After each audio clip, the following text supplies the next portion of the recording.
शुक्लांबरधरं विष्णुं शशिवर्णं चतुर्भुजं प्रसन्नवदनं ध्यायेत् सर्वविघ्नोपशान्तये।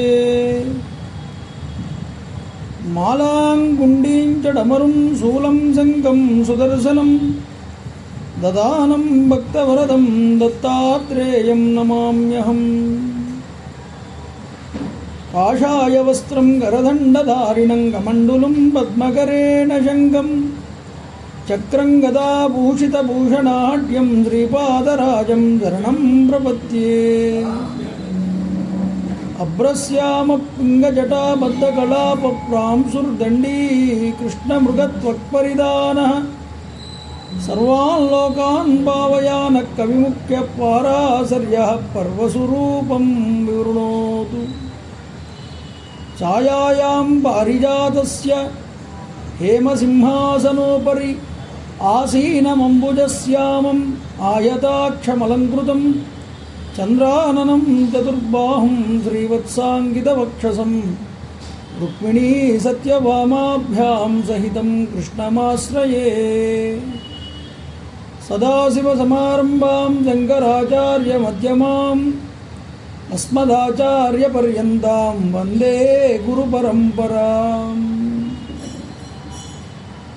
विमलपटी कमलकुटी पुस्तकरुद्राक्षसस्तहस्तपुटी कामाक्षी पक्ष्मलाक्षी कलितविपञ्ची विभासि वैरिञ्ची मनोजवं मारुततुल्यवेगं जितेन्द्रियं बुद्धिमतां वरिष्ठं वातात्मजं वानरयूथमुख्यं श्रीरामदूतं शिरसा नमामि। हरि ओम। परमेश्वर स्वरूप में सबको नमस्कारं सभाये नमः। अरुणाचल शिव अरुणाचल शिव अरुणाचल शिव अरुणाचल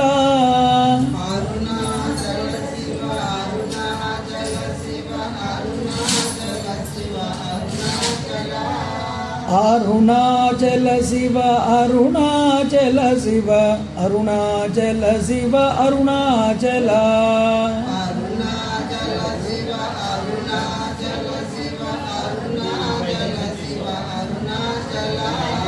अरुणाचल शिव अरुणाचल शिव अरुणाचल शिव अरुणाचल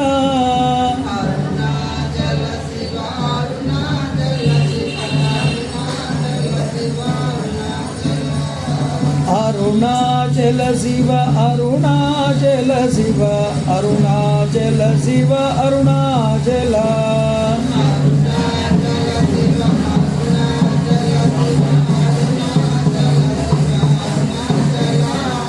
अरुणाचल शिव अरुणाचल शिव अरुणाचल शिव अरुणाचल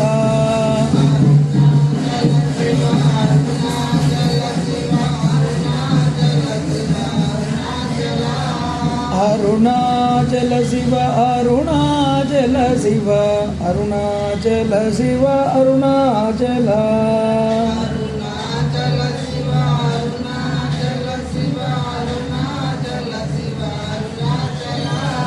महद्यो गुरुभ्यो नमः।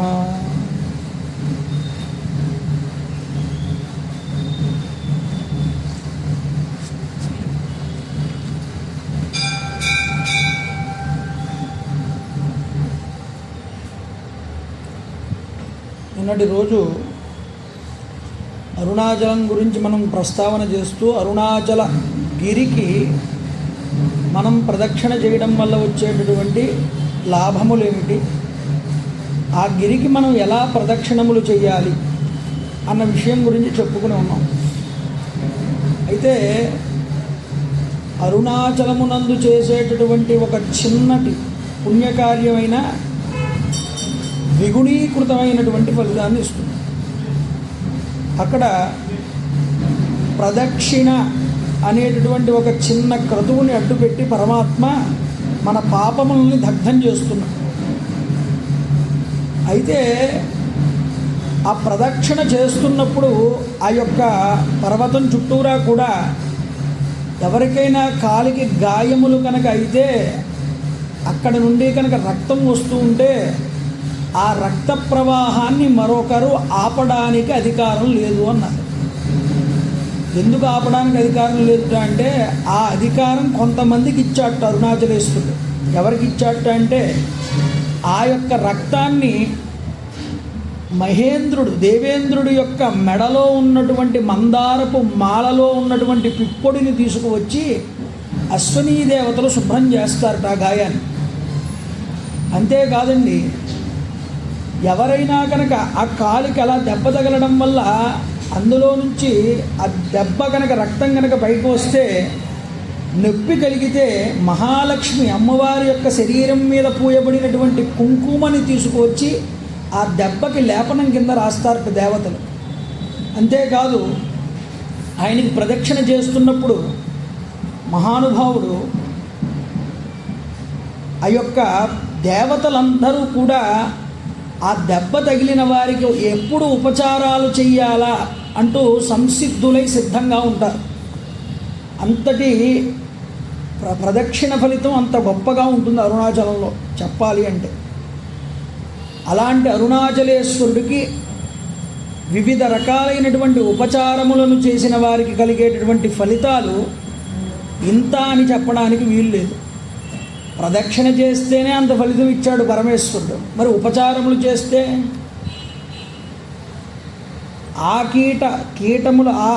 కీటముల దగ్గర నుంచి, జంతువుల దగ్గర నుంచి, మనుష్యుల దగ్గర నుంచి, దేవతల దగ్గర నుంచి బ్రహ్మ విష్ణు మహేశ్వరులు దాకా కూడా ఉద్ధరించబడ్డారు ఈ పర్వతాన్ని అడ్డుగా పెట్టుకుని.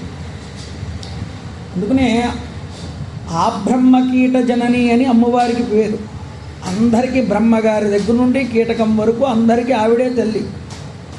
అందువల్ల వీళ్ళందరినీ అనుగ్రహించవలసింది ఎవరు? పార్వతీ పరమేశ్వరులే.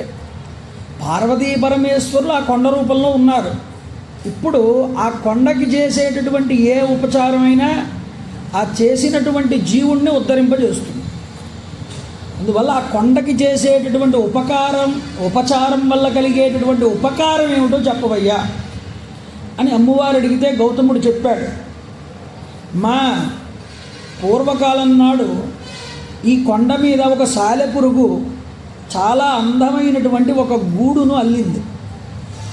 అలా అల్లడం వల్ల పరమేశ్వరుడు సంతృష్టి చెందాడు. సంతృష్టి చెంది ఆ సాలెపురుగు అల్లినటువంటి ఆ గూడుని వస్త్రము కింద స్వీకరించాడు. ఎక్కడో కొండ మీద ఒక చిన్న గుహలో లేకపోతే ఒక రాయికో అల్లినటువంటి ఆ యొక్క గూడు అంత శిఖరంగా అంతటా వ్యాప్తి చెందున్నటువంటి పరమాత్మకి అది వస్త్రం అవుతుందా?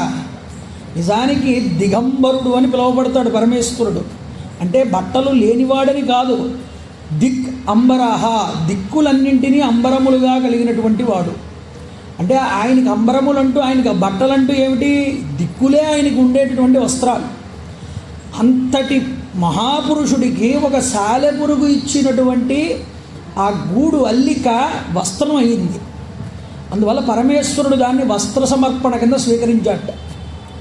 అలా స్వీకరించడం వల్ల ఆ యొక్క సాలెపురుగుకి వస్త్రదానం చేసినటువంటి ఫలితాన్ని ఇచ్చి దానికి కీటకానికి పూర్వజన్మ జ్ఞానాన్ని కలగజేసి మోక్షాన్ని కలగజేశాడు పరమేశ్వరుడు.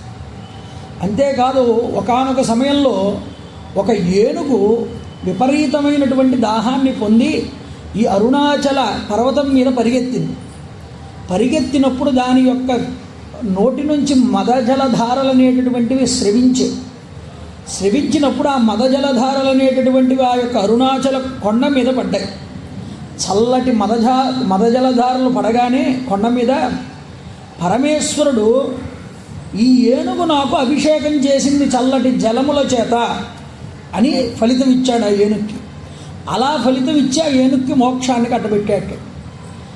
అయితే చూడండి, మోక్షం కట్టబెట్టడం కాదు, శాశ్వతమైనటువంటి గణనాథత్వాన్ని ఇచ్చాట ఆయన యొక్క కైలాసమునందు.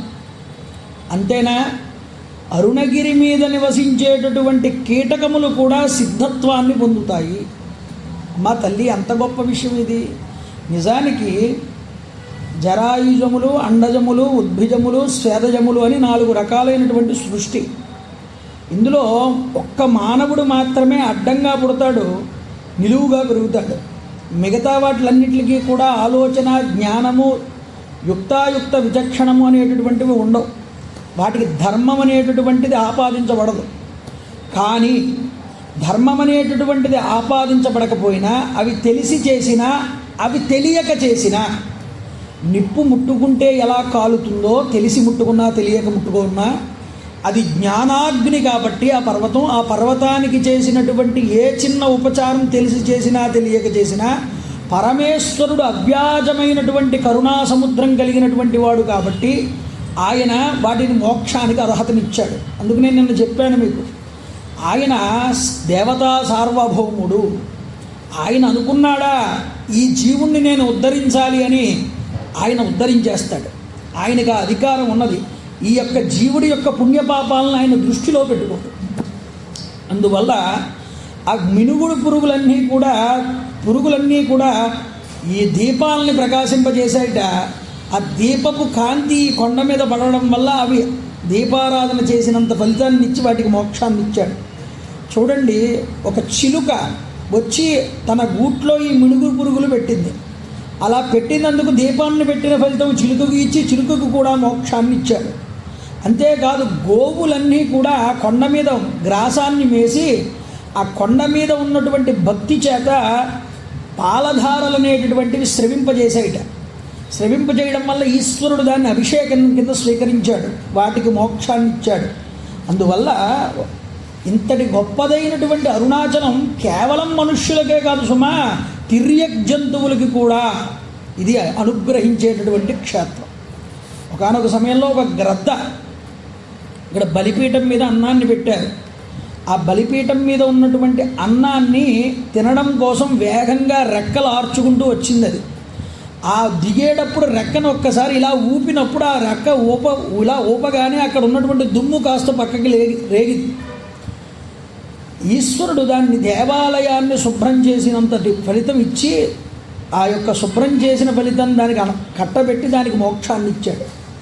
ఇలాగా ఎన్నో జీవులు ఈ యొక్క అరుణాచలంలో ఉద్ధరించబడ్డాయి.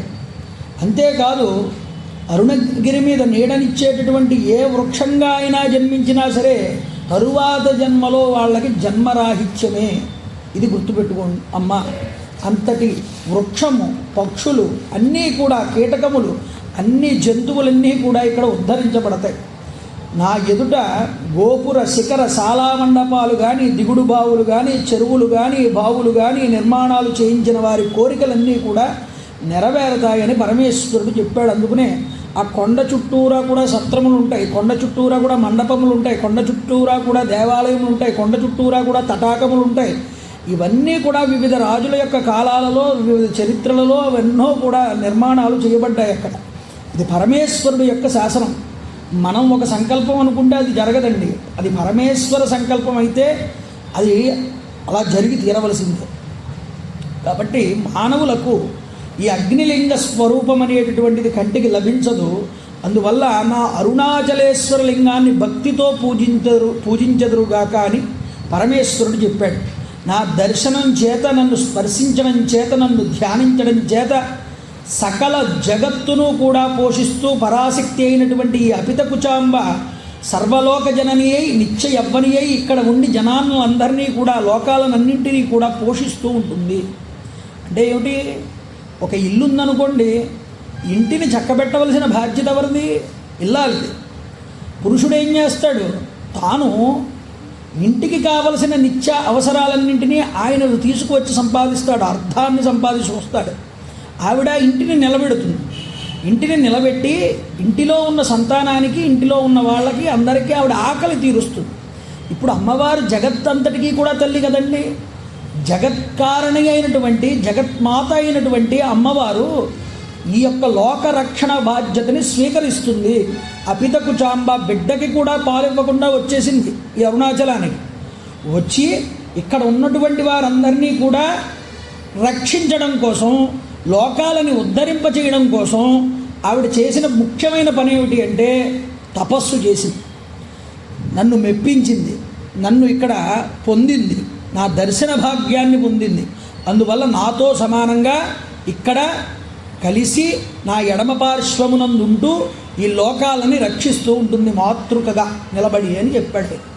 అందువల్ల అమ్మ, కాబట్టి ఓ దేవి, సర్వాధారుడు, అప్రమేయుడు, కోరిన కోరికలు తీర్చేవాడు, అశేష భోగ నిలయుడు అయినటువంటి అరుణాధీశ్వరుణ్ణి నువ్వు భక్తితో అర్చించు. నీ వల్ల ఒక జగత్కారణం చేయవలసి ఉన్నది నువ్వు. కాబట్టి నువ్వు చెయ్యబోయే తపస్సు నువ్వు కోరిన కోరికలు తీరడం కోసం మాత్రమే కాదమ్మా, ఇది లోకానికి మేలు జరుగుతుంది. అది శివ సంకల్పం కాబట్టి ఇది లోకానికి మేలు చేయడం కోసమే నిన్ను ఇక్కడికి తీసుకొచ్చాడు పరమేశ్వరుడు అని గౌతముడు చెప్పాడు. ఆనందించింది అమ్మవారు. ఆనందించి నిగమ ఆగమ విధానాలైనటువంటి విషయాలన్నింటినీ కూడా అనేక నియమాలతో పాటిస్తూ ఆవిడ అరుణాచలేశ్వరుణ్ణి ఏ విధంగా పూజించాలో, ఏ విధంగా అర్చించాలో ఆగమశాస్త్రాన్ని అడ్డుపెట్టి అలా నిర్వహించిందిట. వేదం ఎలా చెప్పిందో అలా తపస్సు చేసి పరమేశ్వరుణ్ణి మెప్పించిందిట.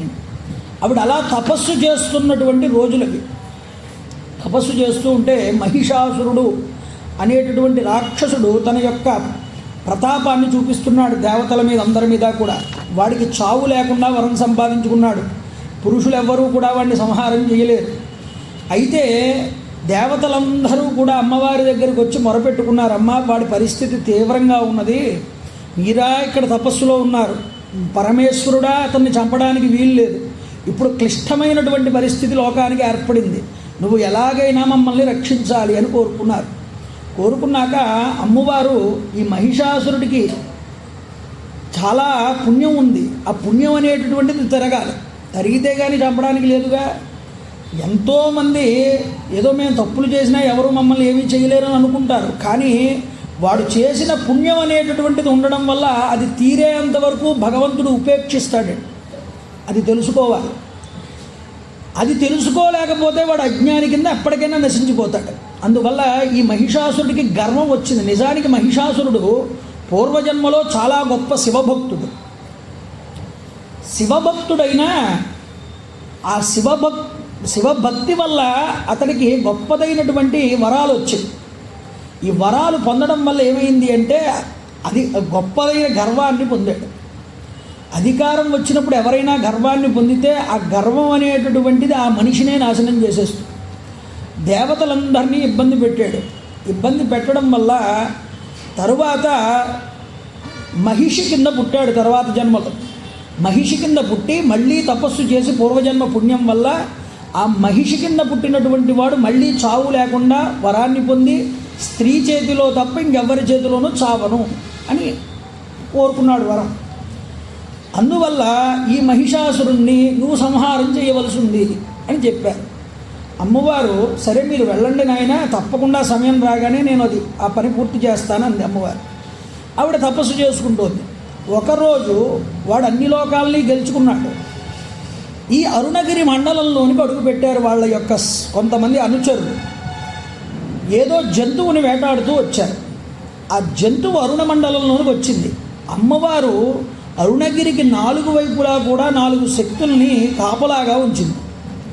కాపలాగా ఉంచితే వాటిని దాటుకుని లోపలికి వచ్చారు. లోపలికి వస్తే గౌతమ మహర్షి యొక్క శిష్యులు కొంతమంది వెళ్ళి వాళ్ళని ఆప్ చేశారు. ఇది అరుణ మండలము, ఇక్కడ అమ్మవారు తపస్సు చేస్తున్నారు, మీరు లోపలికి రావడానికి వీలు లేదు.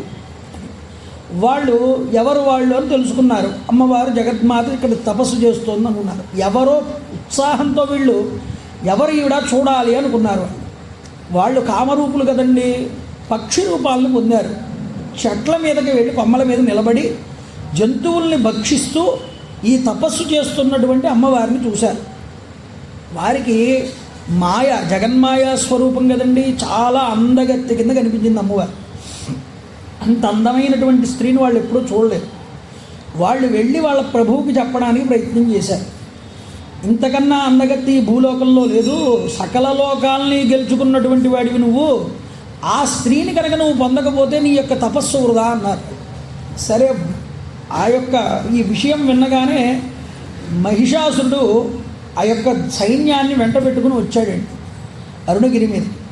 ఈ అరుణగిరి దగ్గరికి రాగానే చూసింది అక్కడ ఒక వృద్ధ రూపాన్ని పొందాట మహిషాసురుడు. వృద్ధ బ్రాహ్మణుడి రూపాన్ని ధరించి లోపలికి వచ్చాడు అరుణగిరిలోకి. గౌతమ ముని ఆశ్రమం దగ్గరికి ప్రవేశించాడు. పార్వతీదేవి చెలికెత్తలు ఎవరో బ్రాహ్మణుడు మహానుభావుడు వచ్చాడని లోపలికి ఆహ్వానం చేసి ఆయనకు ఉపచారాలన్నీ చేసి ఆయన వచ్చినటువంటి కారణం ఏమిటో అడిగి అన్నీ తెలుసుకున్నారు. గౌరి ఆవిడ ఎందుకు తపమాచరిస్తున్నది అని అడిగాడు వీళ్ళందరినీ. అడిగితే ఆయన యొక్క భర్తని పొందడం కోసం ఆవిడ ఇక్కడికి వచ్చి తపస్సు చేస్తోందని వాళ్ళు విషయాన్ని చెప్పారు. అందువల్ల వెంటనే ఇతను ఆవిడ దగ్గరికి వెళ్ళి నిలబడి అమ్మవారితో మాట్లాడుతున్నాడు. ఈ మహిషాసురుడు అంటున్నాడు, పరిహాసం చేస్తూ నవ్వుతూ, ఓ బాల, ఓ యవ్వని, నీవు కోరినటువంటి వరుడు ఎవరో కాదు, నేనే అన్నట్ట. ముసలివాడి రూపంలో ఉన్నాడు చూడ్డానికి. నీ తపఫలం నేనే. నేను సాటి లేనటువంటి నా సంపద గురించి ఒక్కసారి చెప్తాను విను. నా పేరు మహిషాసురుడు. ఈ 3 లోకాలకి సర్వము కూడా నేనే ఆధీనమై ఉన్నాను. నేను సాటి లేనటువంటి బలాన్ని పొందినటువంటి వాడిని, కామరూపుణ్ణి. స్వర్గభోగాలన్నింటినీ కూడా నేను నీకు సమకూర్చగలను. కాబట్టి నన్ను వరించి నీ తపస్సును సార్థకతం చేసుకో అన్నాడు. ఎవరి దగ్గరకు వచ్చి ఏం మాట్లాడుతున్నాడండి? ఆవిడకి తెలుసు వీడు లోకకంటకుడని. వాడు వ్యవహరించే తీరంతటినీ కూడా ఆవిడ గమనించింది. ఓహో, వీడి యొక్క పాపం పండిపోయింది, వీడు మాట్లాడే మాటలు ఇక చివరికి వచ్చాయి అనుకుంది మనస్సులో. అయితే కల్పవృక్షాన్ని ఆజ్ఞాపించి నీకు కావలసిందంతా నేను సంపాదించి పెట్టగలను. విశ్వకర్మని పిలిచి కామధేనువు ద్వారా నీ యొక్క ఆధీనమునందు కామధేనువు నుంచి నీ కోరికలన్నింటినీ కూడా తీర్చగలను. సేవకులను ఆజ్ఞాపించి నవనిధుల్ని కూడా తెప్పించి నీకు పాదాక్రాంతం చేయగలను అని చాలా మాటలు చెప్పాడు. చెప్పిన తర్వాత ఒక నవ్వు నవ్వింది అమ్మవారు ఈ మాటలన్నీ విని ఒరే, నేను సాటిలేని అతి బలవంతుడైన వాడు ఎవరైతే ఉన్నారో ఈ లోకంలో వాడిని మాత్రమే నేను వరిస్తాను. కాబట్టి అనవసరమైనటువంటి మాటలన్నీ కూడా వద్దు, నీ ప్రతాపం ఏమిటో చూపించు, అప్పుడు నేను నిన్ను నమ్ముతానని అమ్మవారు. అయితే అది విని మహారోషావేశాన్ని పొందాడు మహిషాసురుడు. ఓ సింతేనా నువ్వు కోరుకునేది, ఇక ఇంతటితో నీ పని అయిపోయిందన్నాడు. పెద్దగా గర్జించాడు. గర్జించి తక్షణమే పార్వతీదేవి యందు తన బృహద్రూపాన్ని చూపించాడు ఈ రాక్షసుడు. ఆవిడ మహామాయ. ఈవిడ తన యొక్క శాంత స్వభావం నుండి ఒక్కసారి ఒక రూపాన్ని పొందింది. ఆ రూపము దుర్గాస్వరూపం. ఆ దుర్గాస్వరూపాన్ని పొందింది అమ్మవారు. భయంకరమైనటువంటి రూపంతో ఈ రాక్షసుడు ఎదురుగుండా ఆవిడ కూడా నిలబడింది. సింహవాహనారుడి ఆవిడ కనిపిస్తోంది. నిప్పులు జరుగుతూ కనిపించింది ఆ దుర్గాస్వరూపం. చూసిన వెంటనే మహిష రూపాన్ని ధరించి కొమ్ములతో కులపర్వతాలని శిఖరాలని విరగగొడుతూ ముందరకు వస్తున్నాడు. సైన్యాన్నంతటినీ సమీకరించుకుని ఈ యొక్క రాక్షసుడు. మహిషాసురుడు విజృంభించడాన్ని చూసి అమ్మవారికి బ్రహ్మాది దేవతలందరూ కూడా వారి వారి శక్తుల్ని అమ్మవారికి ఇచ్చారు. అంటే శక్తి ఎప్పుడూ కూడా ఒకటే. ఆ శక్తి దేవతలందరికీ పంచిపెట్టబడుతుంది పరాశక్తి ద్వారా. అందుకనే ఈశ్వరుడి పక్కన అమ్మవారు భవానీగా ఉంటుంది. భవాని.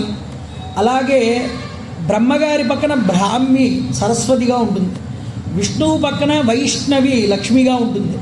అంటే ఇవన్నీ కూడా వారి యొక్క శక్తులు. భార్యలు అని మనకి చూపిస్తారు పక్కన నిలబెట్టడానికి, మనకు అర్థమవడానికి. కానీ వారి వారి శక్తులు అవన్నీ కూడా. ఆ శక్తులన్నింటినీ కూడా మూలశక్తి అయినటువంటి పరాశక్తికి ధారపోశారు. అంటే ఇదంతా కలిపి ఒక ఆధ్యాశక్తి పరాశక్తి కింద మారింది. ఈ అమ్మవారు దుర్గాదేవి అని పిలుస్తారు. అందుకనే దుర్గములన్నింటినీ కూడా తొలగిస్తుంది కాబట్టి ఆవిడ దుర్గా. అందుకనే పూర్వం దుర్గమాసురుడు అనేటటువంటి రాక్షసుని సంహారం చేసింది ఆవిడ. అందుకనే దుర్గే స్మృత హరసి భీతిమశేష జంతో స్వస్థై స్మృత మతిమతీవ శుభాం దధాసి దారిద్ర్య దుఃఖ భయహారిణి కాత్వధన్య సర్వోపకారకరణాయ సదార్థ చిత్తాం. అమ్మవారిని ఒక్కసారి తలుచుకున్నంత మాత్రాన, ఆ దుర్గాదేవి రూపాన్ని మనసులో పెట్టుకున్నంత మాత్రం చేత సకల దరిద్రాలని దుఃఖాలని కూడా దూరం చేసేస్తుంది. అందువల్ల ఆవిడ దుర్గా అంది. అంతేకాదు మనలో ఉన్న దుర్గుణాలని కూడా దునుమాడుతుంది ఆవిడ. అంటే దుర్గుణాలంటేనే రాక్షసులు, మనలో ఉన్న సుగుణాలే దేవతలు. ఈ దుర్గుణాలని దునుమాడి మనలో సుగుణాలని కల్పించేటటువంటి తల్లి దుర్గా. ఈ దుర్గా ఈ యొక్క మహిషాసురుడితో యుద్ధం చేయడానికి సిద్ధపడింది. చూడండి, ఆవిడ యొక్క తేజం, ఆవిడ యొక్క సింహమునందు ఆదీను కూర్చుని ఉంది అధిరోహించి. దిక్కులన్నీ కూడా పిక్కటిల్లేగా గొప్ప భీకరధ్వని చేసింది. మహా తేజంతో ఘోరమైనటువంటి రూపంతో కనిపిస్తోంది. ఆవిడ్ని చూసి మహిషాసురుడు ఒక్కసారి కంపించిపోయాట. ఎందుకు? అప్పటిదాకా ఒక సాధారణమైన స్త్రీలా కనిపించింది. ఒక్కసారి తన సైన్యాన్ని, తన విస్తృతమైన రూపాన్ని వేసుకుని వస్తూ ఉంటే ఆ మహిషాసురుడు ఈవిడ దేవతల శక్తులన్నీ ఆకర్షించుకుని ఈవిడ తన బృహద్ రూపాన్ని చూపించగానే ఆ రూపం ముందు వీడు చాలా కనిపించకుండా పోయాట. వాడు కంగారు పడిపోయి వెనక్కి పోయాడు. ఇప్పుడేమిటి? వాడు వెనక్కి వెళ్ళిపోయాడు. వెళ్ళిపోతే ఎలా కుదురుతుంది? ఇప్పటికైనా వాడు యొక్క చెడు పనులు మానుతాడా? మానితే పర్వాలేదు, మానకపోతేనే ఇబ్బంది. ఇప్పుడు వాడిని చంపకుండా వాడు పారిపోతున్నాడు కాబట్టి వాడితో యుద్ధం చేసి చంపడానికి లేదు. 2 పద్ధతులు ఉన్నాయి. ఒకటి వాడిని రెచ్చగొట్టి తీసుకురావడం, లేదా వాడికి ఒక మంచి మాట చెప్పించి వాడి బుద్ధి మార్చడం. ఈ 2 పనులు ఉన్నాయి. అమ్మవారు ఏం చెయ్యాలి? ఆవిడ ఎప్పుడూ కూడా మనిషి మారడానికి ఒక అవకాశం ఇస్తుంది. ఆ అవకాశాన్ని సద్వినియోగం చేసుకోవాలి, అందిపుచ్చుకోవాలి. అది అందిపుచ్చుకోలేదు అనుకోండి, దైవం ఇచ్చిన అవకాశాన్ని నిన్ను మార్చడం ఎవరి వల్ల కాదు. అందువల్ల దైవం మానుష రూపేణ, ఎవరో ఒకరి రూపంలో వచ్చి చెప్పిస్తాడు భగవంతుడు. ఒరే, నువ్వు ఈ మార్గంలో వెళ్తున్నావు, ఈ మార్గం మంచిది కాదు, ఈ మార్గం వదిలిపెట్టి మంచి మార్గం వైపు నడు.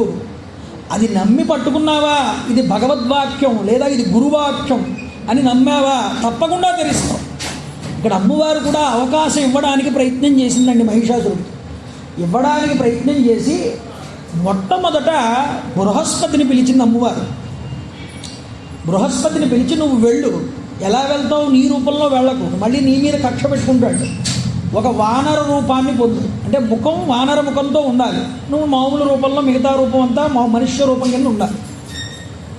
వానర ముఖంతో వెళ్ళు మహిషాసురుడి దగ్గరికి. వెళ్ళి వాడికి నీతి బోధ చెయ్యి. వాడు మారాడా బ్రతికిపోతాడు. ఒకవేళ వాడు మారిపోకుండా వాడిలో రజోగుణం ప్రబలి ఒక ఆడది అవలకి నేను భయపడ్డం ఏమిటి అనేటటువంటి మాశ్చర్యం మదం కలిగి కనుక వాడు నా మీద కనుక యుద్ధానికి వస్తే అప్పుడు వాడిని పరివారంతో సహా తుదముట్టిస్తాను.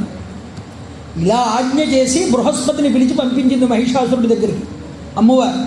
అయితే ఆవిడ ఎక్కడ? అరుణాచలంలోనే మండలాన్ని దాటకుండా అక్కడే తపస్సు చేసుకుంటుంది ఆవిడ. చూడండి, వెంటనే వెళ్ళాడు బృహస్పతి మహిషాసురుడి దగ్గరికి.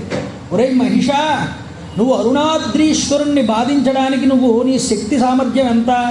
నువ్వు అసలు ఆ అరుణాచలం దరిదాపులకు కూడా వెళ్ళలేవు నిజానికి. కానీ ఈరోజు నువ్వేదో ఆ అరుణాచలాన్ని, ఆ అరుణాచలం దగ్గర ఉన్న అమ్మని నువ్వేదో బాధించడానికి ప్రయత్నం చేస్తున్నావు. నశించిపోతావు, గుర్తుపెట్టుకో. ఇది నీకు చేటు. ఈ పని నువ్వు చెయ్యొద్దు. శివభక్తి వల్ల శివుడి చేత వరాలని పొందావు. నువ్వు మహావీరుడవై నిలబడ్డావు. అరుణాచలం నిజానికి శివస్వరూపం. నీకు అహంకారం అనేటటువంటి మాయ తప్పి ఆ ఈశ్వర స్వరూపాన్ని తెలుసుకోలేకపోతున్నావు. అందుకనే అహంకారం అయి అధికారం ఇవన్నీ వచ్చిన మదం వచ్చిన వాడు ఏమవుతుందో తెలుసా అండి? అది సాధారణ కొండ కింద కనిపిస్తుంది. అది పరమేశ్వరుడు ఏమిటండి? అది కొండ అంటాడు. కానీ నిజానికి ఆ పరమేశ్వరానుగ్రహం వల్లే నీకు ఆ విభూతులన్నీ వచ్చాయి. అది కూడా మర్చిపోయేలా చేసింది ఏమిటి? మాయ, ఆ అహం, ఆ అధికారం, ఆ దర్పం. ఇవన్నీ మర్చిపోయి నువ్వు శరణాగతుడివిగా ఆ పరమేశ్వరుడు శోణాద్రీశ్వరుడు అరుణాచల రూపంలో ఉన్నాడు. ఆయన్ని శరణు వేడు చెప్పాడు ఈ మాట. అందువల్ల అరుణాచలాన్ని చులకనగా చేసి ఆయన కోపాగ్నిలో మిడతలాగా మాడిపోకురా ఓ మహిషాసురుడా. శివుడి వల్ల లభించినటువంటి నీ వైభవం అంతా ఆ కోపాగ్నిలో మాడి మసైపోతుంది. ఏదో అనుకుంటున్నావు నాకు ఈరోజు ఇంత అధికారం ఉందని. నువ్వు ఆ ఈశ్వరుణ్ణే విస్మరించి ఈశ్వరుణ్ణే చులకనగా చూసావా దానివల్లే నువ్వు నశించిపోతావు. మా కురు ధనజన యవ్వన గర్వం హరతి నిమేషకాల సర్వం మాయామయమిదం అఖిలం హిత్వా బ్రహ్మపదంతం ప్రవిశ విదిత్వా. శంకరాచార్యుల వారు చక్కగా చెప్పారు ఈ మాటని భజగోవిందంలో. ఎందుకు? మా కురు ధన జన యవ్వన గర్వం. మా అంటే నాది, కురు ధన, ఈ ధనం నాదంటాడు. ఈ మంది మార్బలం అంతా నా వాళ్ళు అంటాడు. మా కురు ధన జన యవ్వన, నాకింత బలం ఉంది, ఓపిక ఉంది, నేను ఎవరినైనా కొట్టగలను అంటాడు. హరతి నిమేషకాల సర్వం. కానీ ఇదంతా కాలంలో కనుమూసి తెరిచేలోపు హరించుకుపోతుందన్నటువంటి విషయాన్ని మర్చిపోతాడు. మానవుడి దగ్గర వచ్చినటువంటి గొప్ప జాడ్యం ఏమిటో తెలుసా అండి? ఇదే.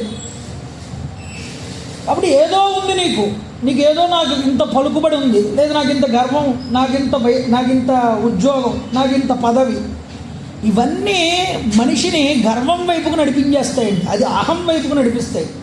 దీనివల్ల భగవంతుడు కనిపించడు, భగవంతుడిని కూడా చులకన చేస్తాడు. మీకు అర్థమవుతుందా?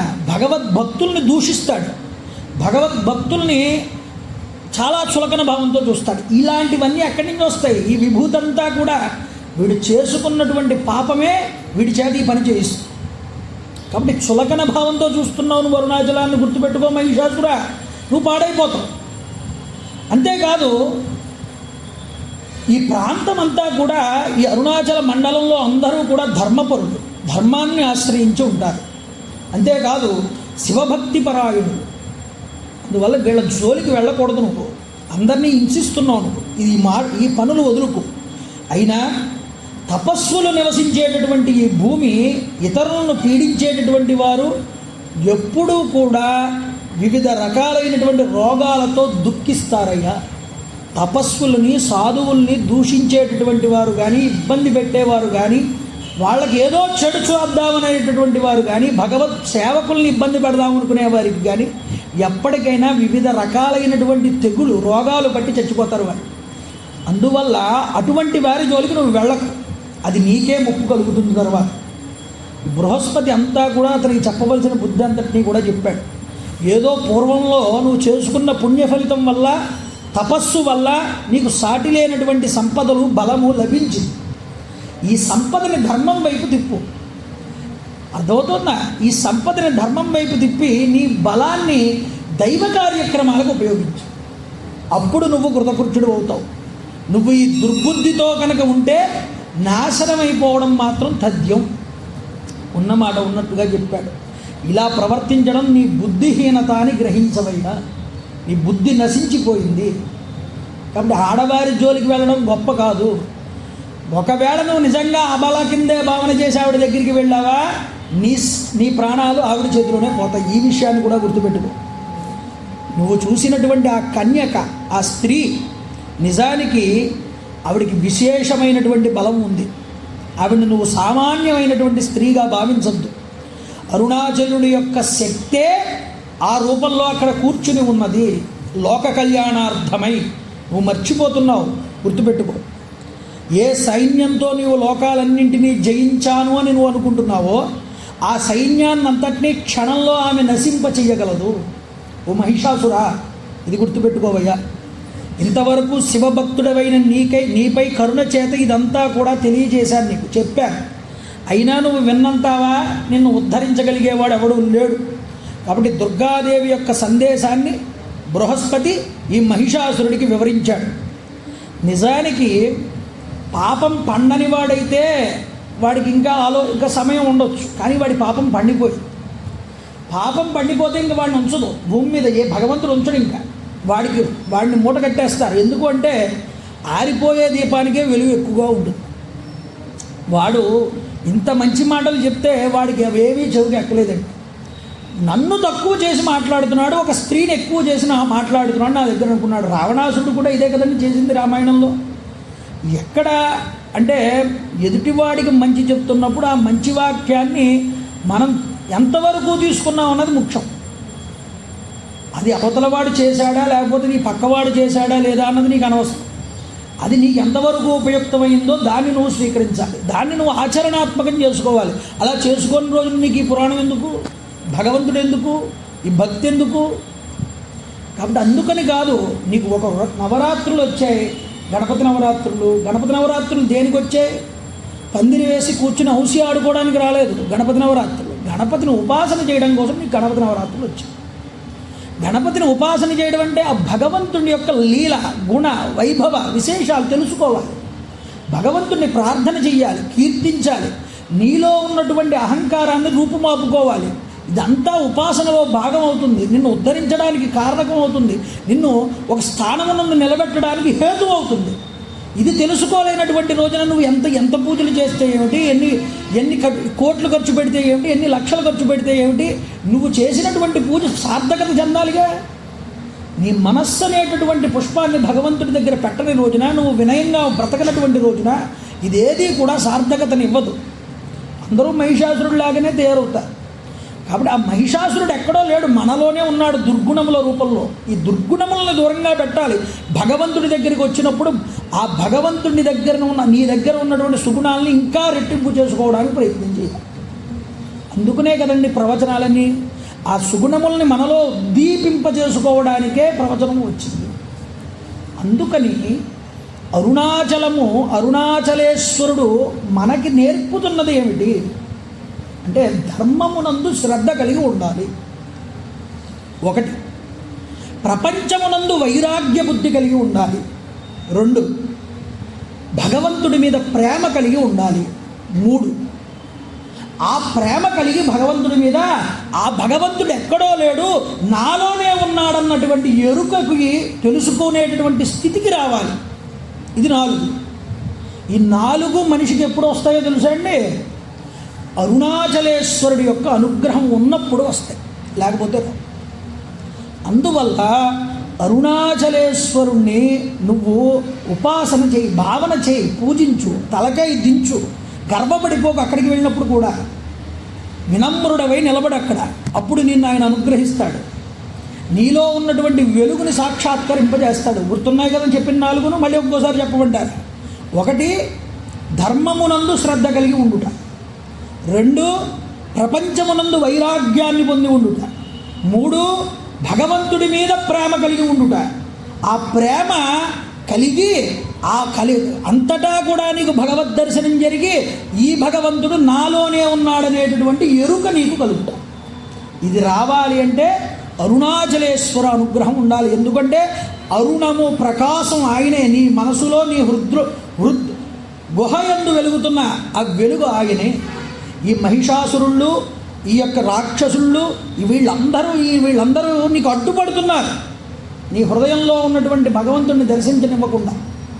అందువల్ల శక్తి అనేటటువంటి కుండలిని శక్తిని తీసుకుని ఆధారం ఆ మనస్సుకి తాబీదునిస్తూ ఆ మనస్సుని నచ్చజెప్పి నీ మనస్సు ద్వారా అంతరంగికంగా వెతుకు. ఏది నేను? ఈ శరీరమా? ఇది శాశ్వతమా? శాశ్వతమైనటువంటి శరీరమా? ఇది కాదు. ఈ నేను నేను నేను అని ఏది చూపించుకుంటున్నావో ఈ పాంచభౌతికమైనటువంటి మాంసపు ముద్దని, ఈ మాంసపు ముద్ద ఎప్పటికైనా పడిపోతుంది. పడిపోయినా సరే శాశ్వతంగా ఉన్న జ్యోతి ఎక్కడ ఉన్నది? అది నీలోనే ప్రకాశవంతంగా ఉన్నది. నీ మనసు దానిని కనుగొనలేకపోతున్నది. ఎందుకు అంటే బాహ్య ప్రపంచం మీద దృష్టి తప్ప అంతర్ప్రపంచం మీద నీకు దృష్టి లేదు. ఆ అంతర్ప్రపంచంలో ఉన్నటువంటి భగవంతుణ్ణి వెతుకుతూ నీకు వచ్చేటటువంటి అవధుల్ని దాటుతూ ఆ జ్యోతి దర్శనం చేయడమే అరుణాచలగిరి జ్యోతి దర్శనం. కార్తీక పౌర్ణమి రోజు పెట్టేటటువంటి ఆ జ్యోతి దర్శనానికి ప్రాముఖ్యత ఏమిటి అంటే అదే. కాబట్టి ఆ జ్యోతిని దర్శనం చేసావు, నీకేం కలగాలి? నీ హృదయంలో ఉన్న జ్యోతి నీకు దర్శనం అవ్వాలి. అందుకోసం కదా ఇదంతాను. కాబట్టి వాడు కోపాన్ని పొందాడు మహిషాసురుడు కోపాన్ని పొంది బృహస్పతినే మింగడానికి ప్రయత్నం చేశాడు. మంచి చెప్పడానికి వచ్చిన వాడినే తినేయడానికి ప్రయత్నం చేశాడు. అది రాక్షస లక్షణం. మాయాబలంతో వెంటనే ఒక్కసారి అదృశ్యమైపోయాడు అక్కడి నుంచి బృహస్పతి. మహిషాసురుడు తన సైన్యాన్ని అంతటినీ సమీకరించుకుని అరుణాచలాన్ని చుట్టుముట్టాటండి మొత్తం. అరుణాచలము అంటే కేవలం ఆ కొండ మాత్రమే కాదు, అరుణాచల మండలము అని పిలుస్తారు. అరుణాచల మండలము అంటే అరుణాచలానికి చుట్టుకొలతలో 3 యోజనాల దూరం అంతా కూడా అరుణాచలంలోకే వస్తుంది. 3 యోజనాలంటే యోజనం 12 కిలోమీటర్లు. 3 × 12 36 కిలోమీటర్లు. ఆ కొండ దగ్గర నుంచి 36 కిలోమీటర్ల చుట్టుకొలతలో ఎక్కడైనా అది అరుణాచల ప్రాంతమే. పరమేశ్వరుడు శాసనం చేశాడు దాన్ని. అందువల్ల ఆ ప్రాంతంలో ఉన్నటువంటి వాళ్ళందరూ కూడా శివ సాయుధ్యాన్ని పొందుతారు. ఇందులో ఎటువంటి సందేహము లేదు. వాళ్ళకి దీక్షలు కానీ లేకపోతే ఆచార వ్యవహారాలు కానీ ఇవేమీ ఎక్కర్లేదు. వాళ్ళు కేవలం శివనామస్మరణ చేస్తే చాలు, విభూతి ధారణ చేస్తే చాలు, శివుణ్ణి నమ్మితే చాలు, ఆ కొండకి నమస్కారం చేస్తే చాలు, ఆయన వాళ్ళకి ముక్తిని ఇచ్చేస్తాడు. అంతేనా? బయట వాళ్ళందరూ కూడా ఆయన్ని స్మరిస్తే చాలు. ఇది గొప్ప విషయం. అందువల్ల ఈ చుట్టూ మొత్తం ఈ అరుణ మండలాన్ని అంతటినీ చుట్టాట సైన్యంతో. ఈ సైన్యం ఎలా ఉంది ఇట? ఒక మహాసముద్రంలాగా ఉంది ఆ సైన్యం అంతా కూడా.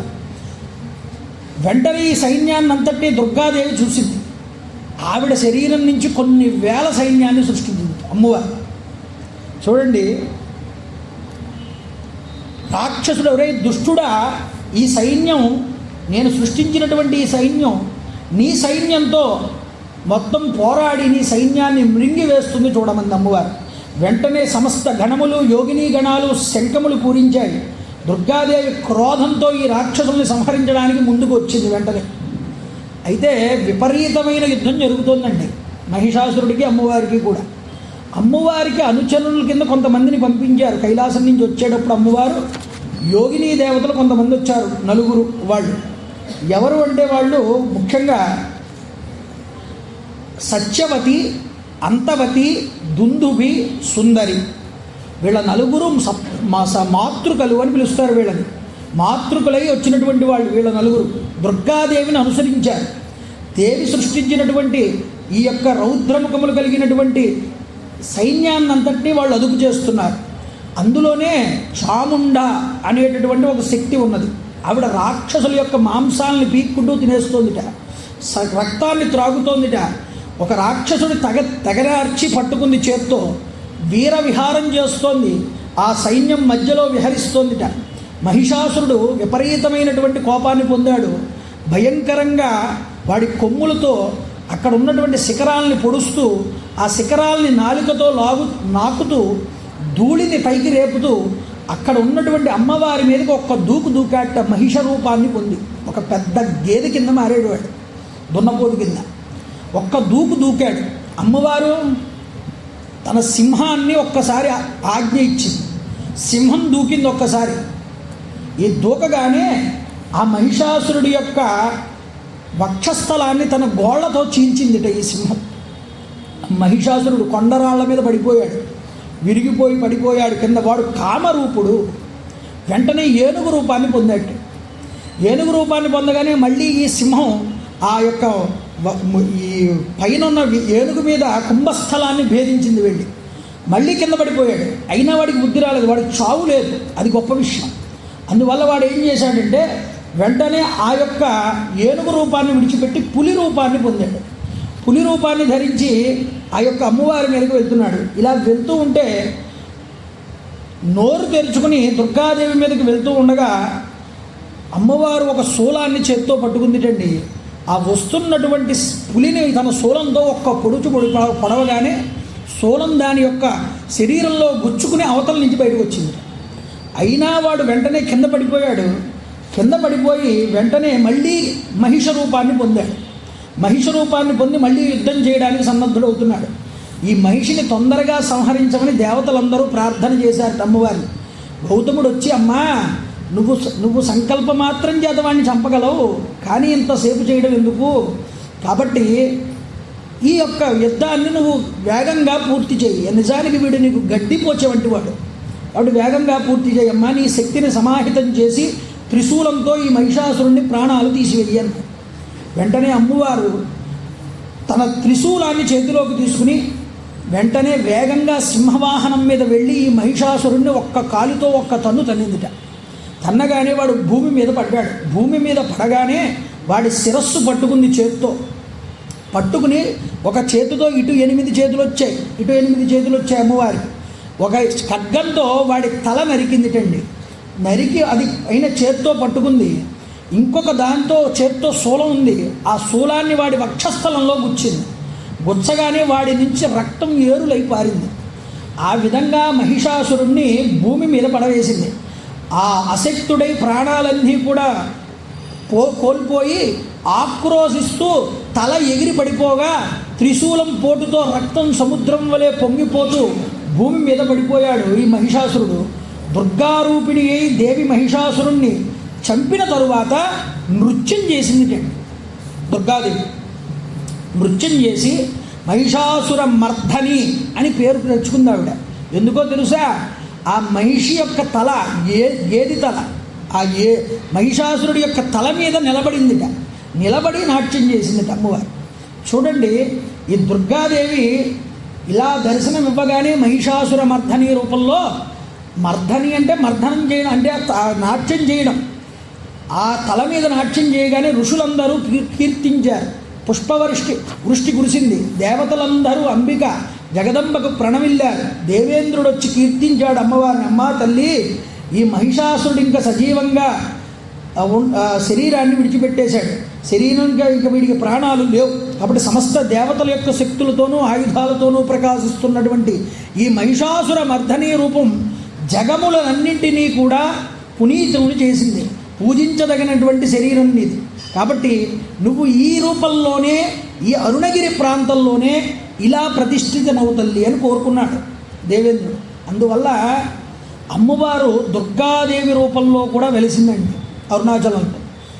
అమ్మవారు తపస్సు చేసినటువంటి ప్రదేశం అక్కడ ఉన్నటువంటి ప్రవాళ పర్వతము అని ఉంటుంది ఇప్పటికీ కూడా. ప్రవాళ పర్వతం అంటే ఈ అరుణాచల పర్వతానికి తూర్పు వైపు కొద్దిగా ఎత్తుగా ఉంటుంది చిన్న పర్వతం అది.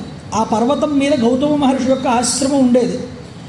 ఆ గౌతమ మహర్షి యొక్క ఆశ్రమం ఉన్నటువంటి ప్రదేశంలోనే పచ్చయ్యమ్మన్ కోవెల అని ఉంటుంది ఇప్పటికీ కూడా. మనం గిరి ప్రదక్షిణ చేస్తూ ఉంటే ఈశాన్యం వైపుకి ప్రదక్షిణ వచ్చినప్పుడు మనకి అక్కడ బోర్డు కనిపిస్తుంది, పచ్చయ్యమ్మన్ టెంపుల్ అని. అది అమ్మవారు తపస్సు చేసినటువంటి ప్రదేశం.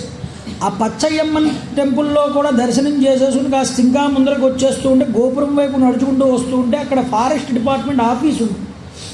ఆఫీస్కి దగ్గర ఒక ఆర్చ్ ఉంటుంది, దుర్గాదేవి టెంపుల్ అని. ఆ టెంపుల్ ఆర్చ్ లోపలికి వెళ్తే చిన్న ఎత్తైన ప్రదేశం ఉంటుంది, మెట్లు ఉంటాయి అక్కడ. ఎడం వైపు గణపతి యొక్క దేవాలయం ఉంటుంది. గణపతికి నమస్కారం చేసుకుని మెట్లెక్కి పైకెక్కితే లోపలికి అమ్మవారి యొక్క దర్శనం మీకు ఎలా జరుగుతుందో తెలుసా అండి? అరుణాచలంలో మహిషం గేది యొక్క తల ఉంటుంది, దాని మీద అమ్మవారు నిలబడి ఉంటుంది, శూలం పట్టుకుని ఉంటుంది. ఆ అమ్మవారిని ఆ గేది మీద తల కాళ్ళతో నిలబడి ఉన్నటువంటి స్వరూపాన్ని చూపించమంటే చూపిస్తారు అర్చకులు అడిగితే. మీరు ఆ గేది తల మీద నిలబడి ఉంటుంది అమ్మవారు. అలాగా ఆ మహిషాసురుని సంహారం చేసిన అమ్మ నువ్వు ఇక్కడ వెలు అని కోరుకున్నాడు దేవేంద్రుడు.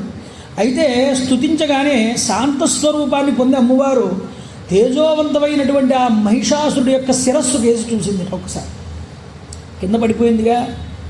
ఆ మహిషాసురుడి తల కంఠం దగ్గర ఒక లింగం కనిపించింది ఆవిడకి.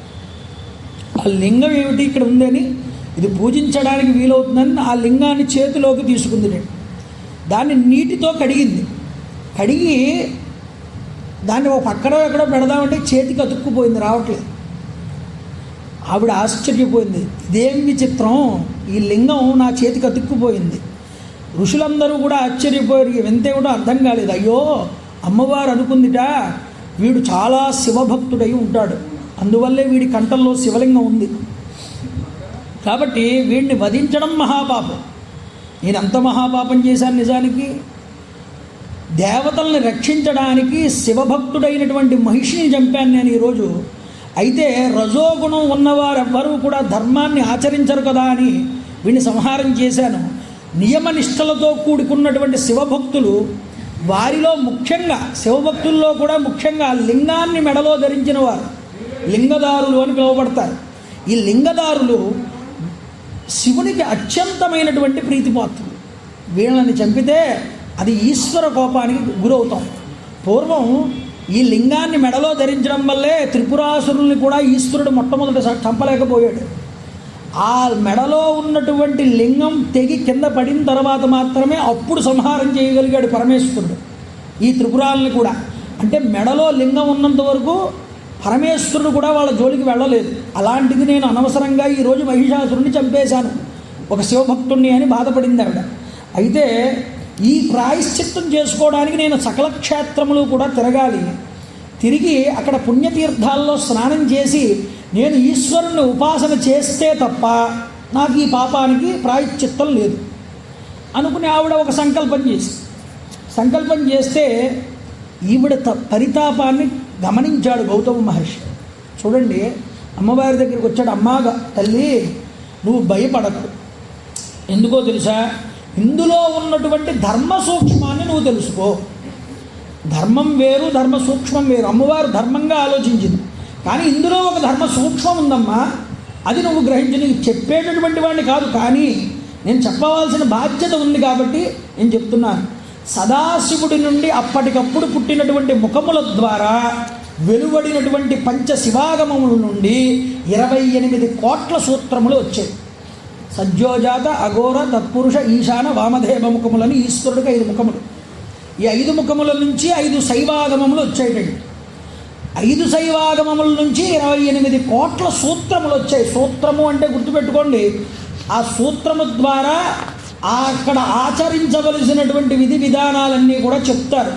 వేదాల్లో ఉన్నటువంటి పన్నాన్ని, ఆ మంత్రభాగాన్ని, ఏ ఏ మంత్రభాగాల్ని తీసుకుని ఈ క్రతువుని ఆచరించాలి అని ఒక మాట వచ్చినప్పుడు ఆ క్రతువుకి చేయవలసిన మంత్రభాగాన్ని అంతటినీ కూడా ఒక సూత్ర రూపంలో మారుస్తారు. అర్థమవుతుందా? సూత్రం గుర్తుందనుకోండి, మీకు లెక్కంతా పూర్తిగా వచ్చేస్తుంది. ఆ సూత్రంలోకి మార్చి ఈ సూత్రం ద్వారా ఏ ఏ మంత్రభాగాలను ఉచ్చరించాలి. వివాహం జరుగుతోంది, ఈశ్వరుడికి అంకురారోపణ జరుగుతోంది, ధ్వజారోహణ జరుగుతోంది, ఉత్సవం జరుగుతోంది, ఊరేగింపు జరుగుతోంది. ఏ పద్ధతి జరుగుతున్నప్పుడు ఆ పద్ధతి దగ్గర ఏ పద్ధతిని ఎలా ఉపయోగించాలి, ఏ మంత్రభాగాన్ని అక్కడ వాడాలి చెప్పడానికి మనకు సూత్రం ఉపయోగం. ఇలాంటి సూత్రములు 28 కోట్ల సూత్రాలు ఉన్నాయి. ఈ 28 కోట్ల సూత్రములు 5 శైవాగమముల ద్వారా ప్రకాశిస్తున్నాయి. 5 శైవాగమాలలో కూడా ఈ సూత్రములన్నీ కూడా ముఖ్య ఉద్దేశం ఏమిటో తెలుసా అమ్మా? పరమేశ్వరుని చేరుకోవడానికే. ఏంటంటే దాని రహదారులు వేరు, కానీ ఆ దారులన్నీ కూడా ఎక్కడికి వెళ్ళడానికి? పరమేశ్వరుని చేరుకోవడానికి. తిరుమల వెళ్ళారు, అలిపిరి మార్గం ఒకటి ఉంది, బస్సులో వెళ్ళే మార్గం ఒకటి ఉంది, అలాగే శ్రీనివాస మంగాపురం నుంచి శ్రీవారి మెట్లు మార్గం ఒకటి ఉంది. ఇలాగ వెళ్ళేది అందరూ తిరుమలకే, కానీ వాళ్ళు ఎంచుకున్న మార్గాన్ని అనుసరించి వాళ్ళు పైకి వెళ్తారు. ఆగమం ఎన్ని రకాలుగా ఉన్నా ఈ ఆగమాలన్నీ చెప్పేది ఏమిటి అంటే పరమేశ్వరుని పొందడం కోసమే. కాబట్టి ఇన్ని సూత్రాలలో శైవాగమంలో ఉన్నటువంటి ఈ సూత్రాలను అడ్డు పెట్టుకుని నువ్వు చేయవలసిన విధి విధానాల గురించి మనం ఆలోచించాలి. అమ్మా, నిజానికి చెప్పాలి అంటే ఈ అసురుడు పూర్వం గొప్ప పుణ్య కార్యక్రమాలు చేసిన కారణం చేత ఐశ్వర్యము, పదవి రెండూ కూడా పొందాడు. కానీ దేవతల్ని కూడా జయించాడు అతడి యొక్క పుణ్యం వల్ల. జయించి శివుడికి ప్రియమైనటువంటి నువ్వు ఇతన్ని చంపడానికి కారణం మాత్రం మహర్షులు ఇతనికి ఇచ్చినటువంటి శాపమే అన్నారు. ఎందుకో తెలుసా? అంటే అతని చేత అవమానించబడి హింసించబడినటువంటి మహర్షులు, అంటే మహర్షులందరినీ హింసించాడు. ఆ రజోగుణ ప్రభావం వల్ల, ఆ అధికార గర్వం వల్ల, నేను చావను ఎవరి చేతిలో అనేటటువంటి మోహం వల్ల, అందువల్ల హింసించబడి మహర్షుల చేత శపించబడ్డాడు. ఆ మహర్షులందరూ ఇతన్ని నువ్వు మహిష రూపాన్ని పొందు అని శపించారు. శపించిన తరువాత తనకి శాప విమోచనం చెప్పమని మళ్ళీ ఇతడు మహర్షులందరినీ ప్రార్థన చేస్తే కామరూప సిద్ధిని ప్రసాదించి శివుడి అనుగ్రహం వల్ల దేవి చేతిలో సంహరించబడి ముక్తిని పొందుతామని వాళ్ళు ఋషులు వరం ఇచ్చారు ఈ యొక్క మహిషాసురుడికి. అందువల్ల వాళ్ళు మళ్ళీ పాదాల మీద పడి, ఋషుల పాదాల మీద పడి వేడుకుంటే వాళ్ళు ఇచ్చినటువంటి ఆ యొక్క శాప విమోచన పద్ధతిలో నువ్వు చేసినటువంటి క్రతువు ఒకటి. ఇందులో నీవంటూ కావాలని చేసిందంటూ ఏది లేదమ్మా. ఇదంతా జగదీశ్వరుడు, అరుణాచలేశ్వరుడు నడిపించినటువంటి మార్గం. కాబట్టి సిద్ధులను అవమానించినటువంటి దోషం ఉన్నదే, మహర్షులను అవమానించిన దోషం ఉన్నదే, ఇది ఊరికే పోతుందా? కట్టి కుడుపుతుంది. ఈరోజు వీడి పరిస్థితి ఎందుకు ఇలా అయింది అంటే ఆ రోజు మహర్షులను వీడు అవమానం చేయడం వల్ల వాళ్ళ శాపం చేత మహిష రూపాన్ని పొందాడు. అందుకనే ఒరే మనిషివా పశువువా అంటారు. ఎందుకు తిడతారు అలాగా? పశువులా ప్రవర్తించావురా అంటారు. అంటే వాడికి మనిషికి ఉన్నటువంటి యుక్తాయుక్త విచక్షణ కూడా ఉండదు. దేవత పక్కన పెట్టండి, అసలు మనిషిగా ప్రవర్తించడు. మనిషిగా ప్రవర్తించడు అంటే పశువులా ప్రవర్తించాడు. పశువు ఎలా ప్రవర్తిస్తుంది? అందుకుని మహిషి అయ్యాడు వాడు. మహిషి అవడం అంటే దున్నపోతోని పక్కన పెట్టండి, అది మనకి ఏదో గుర్తుగా చెప్తున్నారు. కానీ వాడికి మానవుడిగా ఉన్న ఆచరించేటటువంటి ధర్మాన్ని ఆచరించే కనీస జ్ఞానం వాడికి లేదు. అందువల్ల వాడు పశువుకి వాడికి తేడా లేదు. అందువల్ల నువ్వు మహిషి కింద మారిపో అంటే నువ్వు పశువు కింద మారిపో అని చెప్పడం ఋషులు. కోడ్ లాంగ్వేజ్లో రాస్తారండి పురాణాలన్నింటినీ. మనం అర్థం చేసుకోవాలి దాంట్లో ఉన్న తత్వాన్ని కూడా. చూసారా, అందువల్ల ఋషులు ఈ విధంగా శపించారు. ఈ విషయం గురించి మనం విచారించవలసిన పని లేదమ్మా. పరమేశ్వరుడి గురించి తపోనిష్టతో ఉన్నటువంటి వీడి చేత, తపోనిష్టలో ఉన్నటువంటి నీ చేత ఇతడు సంహరించబడడానికి కారణం వీడికి శాప విముక్తి కావడమే. వీడికి శాప విముక్తి అయ్యింది కాబట్టే నీ చేతిలో తెచ్చాడు, లేకపోతే ఇంకొకరి చేతిలో చదువు. ఇప్పుడు వీడికి శాపం పోయి వీడు ఉన్నత స్థాయికి వెళ్ళాడు ఇప్పుడు నీ చేతిలో చావడం వల్ల. అమ్మా, కాబట్టి నువ్వు అరుణాచల తేజోలింగాన్ని ఒక్కసారి దర్శనం చేయి. వీడు పూర్వం మహాభక్తుడు, శివభక్తుడు ఈ మహిషాసురుడు. కానీ మదము చేత, గర్వం చేత, అహంకారం చేత ఏం చేశాడంటే, లింగదారులు కనుక లింగాన్ని కనుక ధరిస్తే అతన్ని ఎవ్వరూ కూడా జయించలేరనేటటువంటి విషయాన్ని తెలుసుకున్నాడు. తెలుసుకుని ఏం చేశాడు, ఏదైనా సరే గుర్తుపెట్టుకోండి, ఒక మంత్రం స్వీకరించినా, ఏదైనా ఒక లింగాన్ని స్వీకరించడం అంటే మెడలో ధరించడం, లేకపోతే అది ధరించినప్పుడు దానికి రోజు పూజ ఉంటుంది. మీరు ఎవరినైనా అడగండి, లింగధారులు ఎవరైనా ఉంటే వాళ్ళు మెడలో లింగాన్ని ధరిస్తే వాళ్ళు రోజు దానికి పూజ చేస్తారు. అది పూజ చేయడం అంటే వాడు ఇష్టం వచ్చినట్టు లింగాన్ని తెచ్చుకుని మెడలో వేసేసుకుని రోజు పూజ చేయడం కాదు పద్ధతి. దానికంటూ ఒక దీక్ష ఉంటుంది, ఆ దీక్ష పాటించాలి. ఆ దీక్ష పాటిస్తూ దానికి నివేదనలు చేస్తూ గురుముఖత మంత్రయుక్తంగా ఆ లింగాన్ని స్వీకరించాలి. ఎలా పడితే అలా స్వీకరించకూడదు. కానీ వీడికి సగం తెలిసి సగం తెలియదు. మహిషాసురుడికి మెడలో లింగాన్ని ధరిస్తే సకల పాపాలు పోయి వీడిని ఎవరూ కూడా ఏమీ చేయలేరని తెలుసుకున్నాడు. కానీ దాన్ని మంత్రయుక్తంగా దీక్షగా గురుముఖత స్వీకరించాలి, దీక్షగా స్వీకరించాలన్న విషయం వాడు తెలియలేదు. అందువల్ల మామూలుగా ధరించేశాడు వాడు. అందువల్ల అమ్మ దీక్ష తీసుకోకుండా లింగాన్ని ధరించాడు కాబట్టి త్రిపురాసురులు లింగధారణ చేత అజేయులయ్యారు, వారిని ఎవరూ చంపలేకపోయారు అని తెలుసుకున్నాడు వీడు. అందువల్ల వీడు వారిని అనుసరించి దీక్ష లేకుండా స్వీకరించినటువంటి ఈ లింగం తన వినాశనానికి కారణం అయ్యింది. అంటే ఆ లింగమే, దీక్ష లేకుండా వేసుకున్న లింగమే వాడిని కట్టి కుడిపింది, వాడిని సంహారం చేసింది. కాబట్టి అది వీడు గ్రహించలేకపోయాడు. పూర్వజన్మలో చేసినటువంటి తపస్సు ఫలితంగా వీడు ఈనాడు నీ చేత చంపబడ్డాడు. అమ్మవారిని చూస్తూ, అమ్మవారి స్పర్శ ఒంటికి తగులుతూ శరీరాన్ని విడిచిపెట్టడం అంటే సాధారణమైన విషయమా? వాడికి మోక్షం కరతలావలకం అయిపోతుంది. అది ఎందుకు వచ్చిందో తెలుసా? వాడు పూర్వజన్మలో చేసిన తపస్సు వల్ల వచ్చింది. నీ చేతిలో సంహరించబడ్డాడు. అమ్మా, నీ పాద స్పర్శ చేత వీడి శిరస్సు ధన్యమైందమ్మా. వాడి శిరస్సు మీద కాలు పెట్టావు, వాడి జన్మకు అదే ధన్యం. పూర్వజన్మలో వీడు అరుణాద్రిని సేవించిన వాడే ఈ కొండని. కానీ ఈ శాపం వల్ల, ఋషుల శాపం వల్ల ఇలా తయారయ్యాడు వీడు. ఐశ్వర్య సంపన్నుడై నీ పాదస్పర్శ భాగ్యాన్ని పొందాడు ఈరోజు. కావున వీడికి ముక్తి అనేటటువంటిది తథ్యం. ఇప్పుడు నువ్వేం చేస్తావంటే తల్లి, సకల తీర్థాలని కూడా నువ్వు ఒక నీటి కుండంలోకి ఆవాహన చేసి ఒక 3 నెలల కాలం పాటు అక్కడ రోజు 3 పూట్ల స్నానం చేసి పరమేశ్వరుణ్ణి ప్రార్థన చేయి. ప్రార్థన చేస్తే నిన్ను పరమేశ్వరుడు అనుగ్రహిస్తాడు. ఎందుకంటే ఇది లోక రక్షణ కోసం నువ్వు చేసావు, నువ్వు ధర్మాన్ని ఉల్లంఘించలేదు అని చెప్పి ఈ విధంగా గౌతముడు చెప్తూ ఉంటే అశరీర వాక్కు వినిపించిందండి. అశరీర వాక్కు ఎవరు? పరమేశ్వరుడే. ఆయన అన్నాడు, ఓ బాల, ఏమిటి అంటే, గిరిజ, నువ్వు పాప నివృత్తి కొరకు ఎక్కడికి పోవలసిన అవసరం లేదన్నా. నువ్వేదో ఆ ప్రాంతానికి వెళ్తాను, ఈ పుణ్యక్షేత్రానికి వెళ్తాను, అక్కడ స్నానం చేస్తాను, ఇక్కడ స్నానం చేస్తాను అంటున్నావు. కానీ నిజానికి నువ్వు ఎక్కడికే వెళ్ళాల్సిన అవసరం లేదు. గంగా, యమున, సరస్వతి, సింధు, నర్మదా, గోదావరి, కావేరి, శోణానది మొదలైనటువంటి నదీ నదములన్నింటినీ కూడా ఇక్కడే ఆవిర్భవింప చెయ్యి. ఎలా ఆవిర్భవింపజేస్తావు? ఇన్ని నదులు కలిసి ఒకే చోటకు రాగలవా? వస్తాయి. నువ్వు జగదంబకి నువ్వు సంకల్పం చేస్తే వస్తాయి అన్న. ఎలా వస్తాయో తెలుసా? నీ ఎదురుగుండా ఉన్నటువంటి ఒక శిల కనిపిస్తోంది చూడు, ఆ శిల దగ్గరికి వెళ్ళి నీ చేతిలో ఉన్నటువంటి ఖడ్గంతో ఆ శిలని ఒక దెబ్బ వేయి. ఆ దెబ్బ వేస్తే ఆ శిలలో నుంచి నీరు ఉబుకుతుంది, ఉబుకుని పైకి వస్తుంది. దానిని ఖడ్గతీర్థము అని ప్రసిద్ధి చెందుతుంది.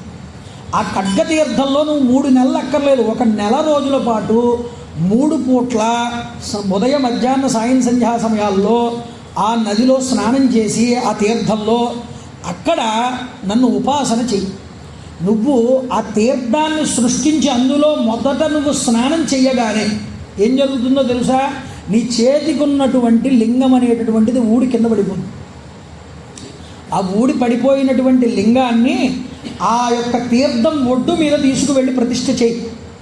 ఎవరైతే ఈ లింగాన్ని పూజిస్తారో, ఈ తీర్థంలో స్నానం చేస్తారో వాళ్ళకి సకల పాపాలు పోతాయి. ఇది నా యొక్క అనుగ్రహం అన్నాడు విష్ణు. అందుకని ఈ దుర్గాదేవి టెంపుల్ పైకి మనం వెళ్ళినప్పుడు మీరు దుర్గాదేవిని దర్శనం చేసుకుని ఎడమ పక్కకి వెళ్తే లోపలికి ప్రదక్షిణ చేస్తున్న మార్గంలో లోపలికి ఒకటి శివాలయం ఉంటుంది. ఆ శివాలయంలో ఉన్నటువంటి లింగమే ఆ యొక్క మహిషాసురుడి కంఠంలో ఉన్నటువంటి లింగం. అమ్మవారు ఆ ఒడ్డున ప్రతిష్ఠింపజేసింది. ఆ ప్రదేశంలోనే ఎడమ ప్రక్క నుంచి ఇలా ప్రదక్షిణ మొదలుపెట్టినప్పుడు మనకి ఒక గ్రిల్లు వేసేసి ఉంటుందండి. ఆ గ్రిల్లే వేసేసి ఒక కొండ రాయికి కింద కాస్త కొలను కింద, చిన్న కొలను కింద కనిపిస్తూ ఉంటుంది. పచ్చగా ఉంటాయి నీళ్లు. ఎందుకుంటాయంటే పచ్చగా అక్కడ అమ్మవారు స్నానం చేసింది. ఆవిడ మరకతమణి లాంటి కాంతులన్నీ ఆ యొక్క తీర్థంలోకి ప్రవేశించాయి. అందువల్ల ఆవిడ మునిగి స్నానం చేయడం వల్ల ఆ నీరు పచ్చగా మారింది. అందువల్ల ఆ తీర్థాన్ని ఖడ్గ తీర్థము అని పిలుస్తారు. అప్పటి నుంచి ఎందుకు నువ్వు ఖడ్గంతో తెగకొట్టి అక్కడ నీటిని సృష్టించావు కాబట్టి అది ఖడ్గతీర్థం అని పిలువబడుతుంది. ఆ తీర్థంలో స్నానము కానీ అక్కడ చేసేటటువంటి జపము కానీ ద్విగుణీకృత ఫలితం ఇస్తుంది అంటారు. అందుకనే అది చాలా గొప్పదైనటువంటి విశేషం ఖడ్గతీర్థం. ఆశ్చర్యం ఏమిటంటే ఇప్పటికీ అవన్నీ ఉండడం చాలా గొప్ప విశేషం అరుణాచలంలో. అందువల్ల ఆ దుర్గాదేవిగా అమ్మవారు వెలిసి ఆ మహిషాసురుని సంహారం చేసి ఆవిడ దుర్గగా అక్కడ కనిపిస్తుంది. పార్వతిగా వచ్చి కంచి నుంచి అక్కడ ఏకాంబరేశ్వరుని ప్రతిష్ఠ చేసి ఇక్కడికి వచ్చి తపస్సు చేసి ఇక్కడ అమ్మవారు మరకతమ్మగా నిలబడినటువంటి ప్రదేశం కూడా అక్కడ ఉంది. తర్వాత ఈశ్వరుని అనుగ్రహాన్ని పొంది అపిత కుజాంబగా అరుణాచలేశ్వరుడి పక్కకే వచ్చి నిలబడింది అమ్మవారు. అంతటి శక్తి క్షేత్రమో చూడండి అరుణాచలం. అందుకనే అరుణాచలము శైవ క్షేత్రము, అలాగే శాక్తేయ క్షేత్రము. అందుకని అర్ధనారీశ్వర స్వరూపం అరుణాచలంలో ఉన్నటువంటి ఈశ్వరుడు. అందువల్ల ఆ విధంగా చేస్తే ఏమవుతుందో తెలుసా? నువ్వు అలా స్నానం చేసి నన్ను 3 పూట్ల ఉపాసన చేసి 4 రోజులు కనుక చేస్తే ఈ 4 రోజుల్లో ఒక రోజు జ్యేష్ఠ నక్షత్రం చంద్రుడితో కలిసినటువంటి రోజు నుంచి మొదలుపెట్టి 13 రోజుల పాటు నువ్వు నన్ను ఉపాసన చేస్తే ఆ 13వ రోజు కృత్తికా నక్షత్రం వస్తుంది. అందుకనే జ్యేష్ఠ నుంచి లెక్క పెట్టండి, కృత్తికకి 13 రోజులు వస్తుంది, 13 సంఖ్య వస్తుంది. అంటే 13 రోజులు అక్కడ నువ్వు నన్ను ఉత్సవం చేసి పూజించు. పరమేశ్వరుడు చెప్పింది అది. ఉత్సవం చేయమన్నాడు. జ్యేష్ఠ, మూల, పూర్వాషాఢ, ఉత్తరాషాఢ, శ్రవణం, ధనిష్ట, శతభిషం, పూర్వాభాద్ర, ఉత్తరాభాద్ర, రేవతి, అశ్వని, భరణి, కృత్తిక 13.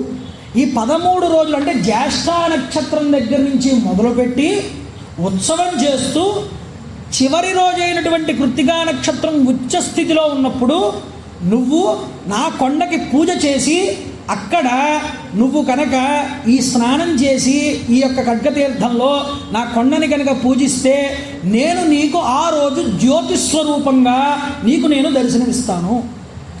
ఇది చెప్పాడు పరమేశ్వరుడు అమ్మవారికి అశరీర వాక్కుతో. అలా దర్శనం చేసిన రోజు నా అనుగ్రహం నీకు పరిపూర్ణంగా లభిస్తుందమ్మా అన్నాడు.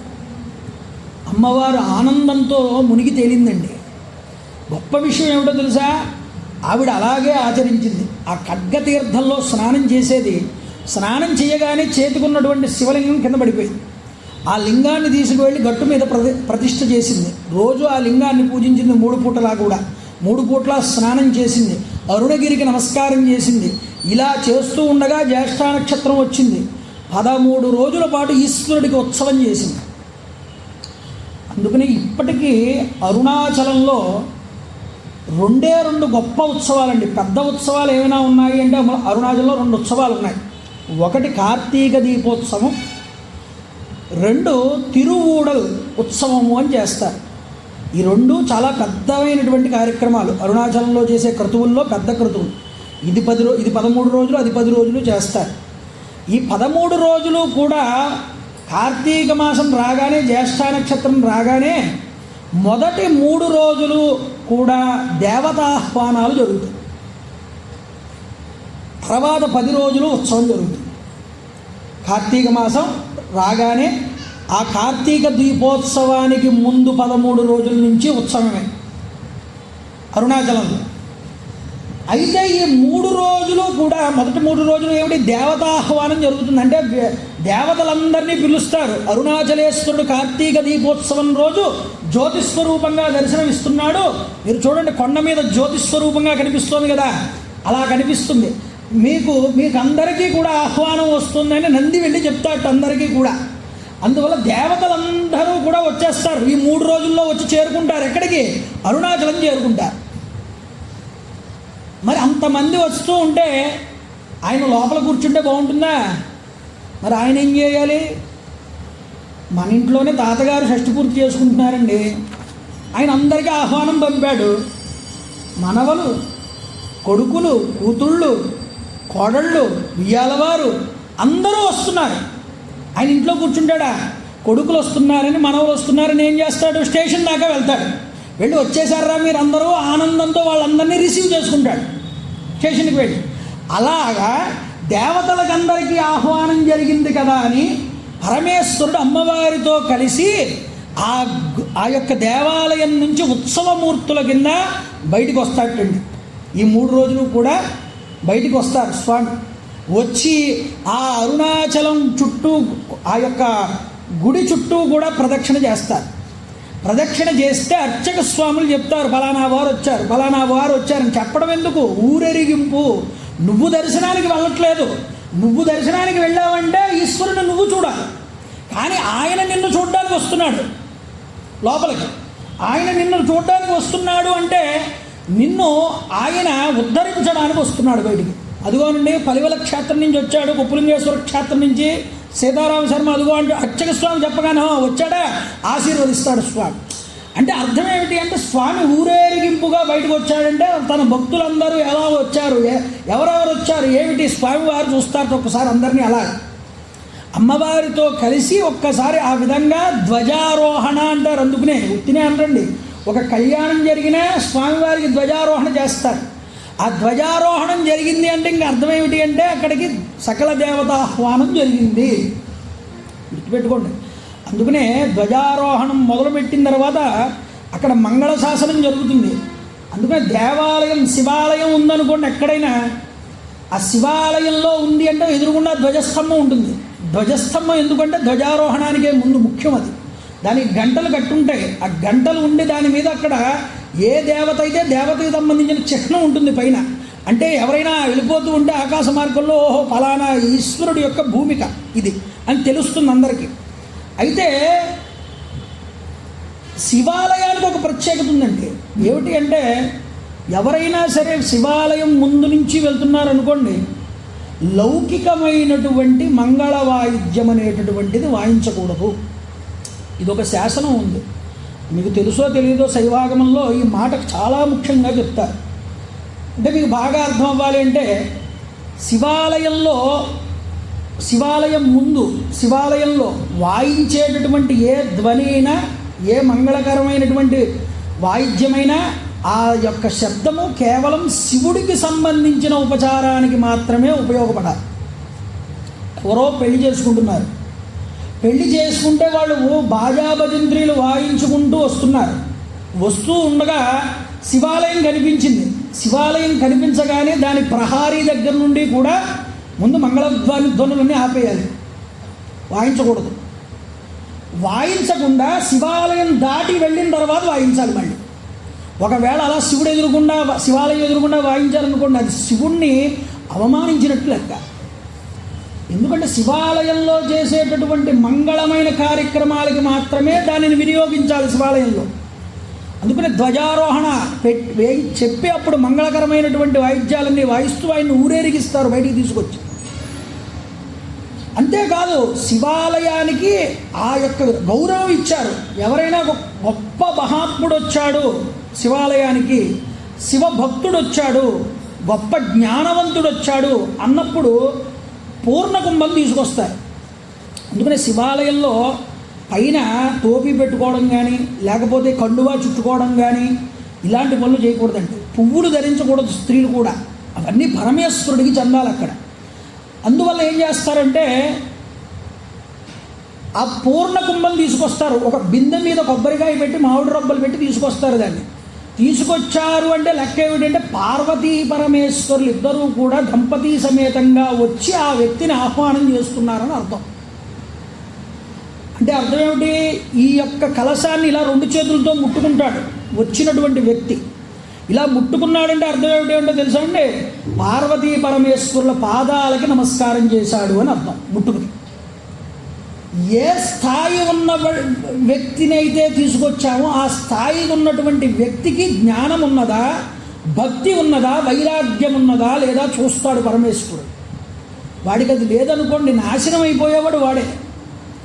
అధికారం ఉంది కదా అని చెప్పి పూర్ణకుంభాలు పట్టించుకోకూడదు ఎవడు పడితే వాడు. ఆ తలపాగా కడతారు వాడికి గౌరవ సూచకంగా వచ్చినందుకు. ఆ తలపాగా ఆ సమయంలో తప్ప ఇంకే సమయంలో ఎవరు కూడా కట్టుకోకూడదు. అంటే అంతటి స్థాయి ఉన్న వ్యక్తి వస్తే అతనికి పూర్ణకుంభం. ఎందుకు ఈ మాట చెప్తున్నానంటే ఇది వరకు ఒక దేవాలయం కట్టాలి అంటే చాలా భయపడేవారండి. ఇన్ని నియమాలు పాటించవలసి వస్తుంది, చాలా ఇబ్బంది అవుతుంది అని. ఇప్పుడు ఆచారం లేదు, దానికి సంబంధించిన విధానం లేదు. ఎవరు పడితే వాళ్ళు దేవాలయాలు కడుతున్నారు. కులానికి మతానికి ఓ దేవాలయం వేస్తాం. ఎందుకు చెప్పారు అంటే ఇది ఈశ్వరుణ్ణి మనం అవమానించినట్లు అవుతుంది సుమా. ఆయన కృతుగది, ఆయనకి సంబంధించిన కార్యక్రమాలు అక్కడ జరగాలి. అందువల్ల దేవతలు కూడా చాలా పద్ధతిగా క్రమశిక్షణతో వస్తారు అక్కడికి వచ్చినప్పుడు. ఎందుకంటే పరమేశ్వరుడు ఆయన దేవతా సార్వభౌముడు, ఆయన మించి మరొకటి లేదు. అందువల్ల చిన్న చిన్న తప్పులు మనం చేయకూడదు. దేవాలయాలకు వెళ్ళినప్పుడు ఆయన మీద గౌరవంతో వెళ్ళాలి. అందుకనే దేవాలయానికి వెళ్ళినప్పుడు నువ్వు ఎంత తక్కువ మాట్లాడితే నీకు అంత పుణ్యం వస్తుంది. నోటి నుంచి ఎక్కువగా మాటలు కూడా అందుకుని రాకూడదండి. ఎదురు వెళ్ళి ఆ పూర్ణకుంభం ఇచ్చారు అంటే అంతటి స్థాయి ఉంది అతనికి వచ్చినటువంటి వ్యక్తికి అని అర్థం. అందుకని మంగళ వాయిద్యాలు కూడా లౌకికమైన వాయిద్యాలు ఏవి అక్కడ ఎదురుగుండా వాయించకూడదు అని చెప్తారు. ఆ విధంగా స్వామివారు వచ్చి అక్కడ మండపం ఉంటుంది, ఎదురుగుండా మణిమండపం. ఆ మణిమండపంలో కూర్చుంటారు. కూర్చుని చూస్తారు ఆ జ్యోతిని. రోజు వచ్చి అక్కడ కూర్చొని అక్కడ వేదపారాయణ వేదస్వస్థంతా జరుగుతుంది. రోజు వస్తారు, అక్కడ దీపారాధనలు చేస్తారు, వెళ్తారు. ఆఖరి రోజు కృత్తికా నక్షత్రం వరకు పొద్దున్నే వస్తారు ఉత్సవమూర్తులు, మణిమండపంలో ఉంటారు. మళ్ళీ సాయంత్రం అయ్యేటప్పటికి లోపలికి తీసుకువెళ్తారు. ఇలా 10 రోజులు అయిన తర్వాత 3 రోజులు ఊరేగింపులై 10 రోజులు అయిపోయిన తర్వాత అప్పుడు కార్తీక మాసంలో ఆ కృత్తికా నక్షత్రం ఉచ్చస్థితిలో ఉన్నప్పుడు ఆ పరమేశ్వరుడి యొక్క జ్యోతిని వెలిగిస్తారు పైన. ఎలా వెలిగిస్తారు? దీపము. గుర్తుపెట్టుకోండి, దీపము అంటే దైవమే, పరమాత్మ మనకి సాక్షాత్కరించడమే. దీపం అంటే మరొకటి కాదు. మనకి కనిపించే ప్రత్యక్ష దైవాలు 2. ఒకటి సూర్య భగవానుడు, 2 దీపము అగ్ని. దీపం అంటే అగ్ని, అగ్నిస్వరూపం ఈశ్వరుడు. అందువల్ల అగ్ని రూపంలో ఆయన అక్కడ ఉన్నాడు కాబట్టి ఆ దీపానికే పూజ. జీవితంలో మనుష్యుడు హిందూ సనాతన ధర్మమునందు దీపానితో మనిషి యొక్క జీవితం ముడిపడి ఉంటుందండి. అందుకనే మనిషికి షోడశ సంస్కారములు అంటారు. అమ్మవారిని షోడశి అని పిలుస్తారు. అమ్మవారు 16 కళలతో ఉంటుంది, చంద్రుడు 16 కళలతో ఉంటాడు. పౌర్ణమి రోజే ఎందుకండి అంత శక్తి అంటే పౌర్ణమి పూర్ణతిథి. పూర్ణతిథి రోజున ఏమవుతుంది అంటే చంద్రుడి యొక్క కళ పూర్తిగా పరిపూర్ణంగా ఉంటుంది. అంటే అమ్మవారి యొక్క అనుగ్రహం శక్తి పరిపూర్ణంగా పొందినటువంటి రోజు అది. ఈశ్వరుడు అగ్నిస్వరూపం, అమ్మవారు చంద్రుడి యొక్క పూర్ణబింబ వదనం కలిగినటువంటి తల్లి. అందువల్ల ఈయన అగ్ని యొక్క స్వరూపం, ఈవిడ ఆ యొక్క సోమము అంటే ఏమిటి? చల్లదనం. ఆవిడ చల్లదనం. అగ్ని చల్లదనం ఈ 2 కూడా ఉండాలండి మానవుడికి. ఈ 2 ఎలా ఉండాలి? సమానంగా ఉండాలి. బాగా వేడి పెరిగినా ఉండలేము, బాగా చలి పెరిగిపోయినా ఉండలేము. ఏముండాలి? ప్రతి ఒక్కడికి కూడా టెంపరేచర్ ఆ యొక్క 34 డిగ్రీల సెంటీగ్రేడ్ దగ్గర ఉండాలి. అది కొంచెం పెరిగినా వీడికి రోగం చేసిందంట, తగ్గినా వీడికి టెంపరేచర్ పడిపోయిందంటే ఇంక శరీరం విడిచిపెట్టేస్తాడంట. అంటే లోపల జీవుడు నిలబడాలి అంటే ఆ శీతోష్ణములు అనేటటువంటివి సరి అయినటువంటి స్థితిలో ఉండాలి. అలా ఉండడానికి వీలైనటువంటి రోజు పౌర్ణమి. పూర్ణ కళతో ఉంటాడు చంద్రుడు. అమ్మవారు షోడశిగా పరిపూర్ణ కళని పొంది ఉంటుంది. అందువల్ల కృత్తికా నక్షత్రం అగ్నిస్వరూపం. అగ్నిర్నప్పాతు కృత్తికా నక్షత్రం దేవమింద్రియం ఇదమాసాం విచక్షణం. వేదం చక్కగా చెప్పింది ఈ మాట. అగ్నిస్వరూపమే కృత్తికా నక్షత్రము. అయ్యవారు అగ్నిస్వరూపంగా ఉంటాడు. అమ్మవారు చంద్రస్వరూపంగా పూర్ణవదనగా పున్నమి నాటి చంద్రుడు 16వ కళతో ఉంటుంది అమ్మవారు. అమ్మవారు 16వ కళతో ఉండి ఈశ్వరుడు కృత్తికా నక్షత్రం అగ్నిస్వరూపంగా ఉచ్చస్థితిలో ఉన్నప్పుడు ఈ రెండు కలయిక జరిగింది కాబట్టి ఆ పరమేశ్వరుడు జ్యోతిస్వరూపంతో అమ్మవారికి దర్శనం ఇచ్చాడు. ఆ దర్శనం ఇచ్చినటువంటి రోజు కాబట్టి ఆ రోజు స్వామివారు అందరికీ జ్యోతిస్వరూపంతో దర్శనమిస్తారు. అలా ఇవ్వడం కోసం పైన కొండ మీద ఆయన దివ్య తేజో శరీరాన్ని మన కంటి మాంసనేత్రములతో చూడలేమని మనందరికీ కనిపించేటటువంటి రీతిలో అక్కడ దేవస్థానం వారు కొండ మీద ఒక దీపాన్ని ప్రజ్వలింపజేస్తారు. కొన్ని వందల కిలోల నెయ్యిని తీసుకువెళ్తారు. పెద్ద డబ్బా తీసుకువెళ్తారు. దాంట్లో వేయిస్తారు. అందరిచ్చినటువంటి కర్పూరాన్ని తీసుకుంటారు. కొన్ని వందల మీటర్ల వైశాల్యం కలిగినటువంటి ఒత్తి తీసుకువెళ్తారు. దాంట్లో ముంచి పెడతారు. మనం ఇచ్చిన కర్పూరాన్నంతటినీ కూడా ఒత్తికి రాస్తారు. రాసి చాలా ఉత్సాహవంతమైనటువంటి వాళ్ళు తెగించుకుని ఆ యొక్క దీపాన్ని పట్టుకుని వెళ్ళిన వాళ్ళతో పాటు కూడా కొండెక్కుతారు. పైకి ఎక్కి సాయంత్రం కరెక్ట్గా మనకి ఆకాశంలో చంద్రబింబం దర్శనమయ్యి చీకటి పడుతోంది అన్నటువంటి సమయంలో ఆ ఆకాశంలో కృత్తికా నక్షత్ర ప్రజ్వలనం అనేటటువంటిది జరుగుతుంది. చూడండి, కార్తీక మాసంలో వెలిగించేటటువంటి దీపారాధనకి చాలా శక్తి ఉంటుంది.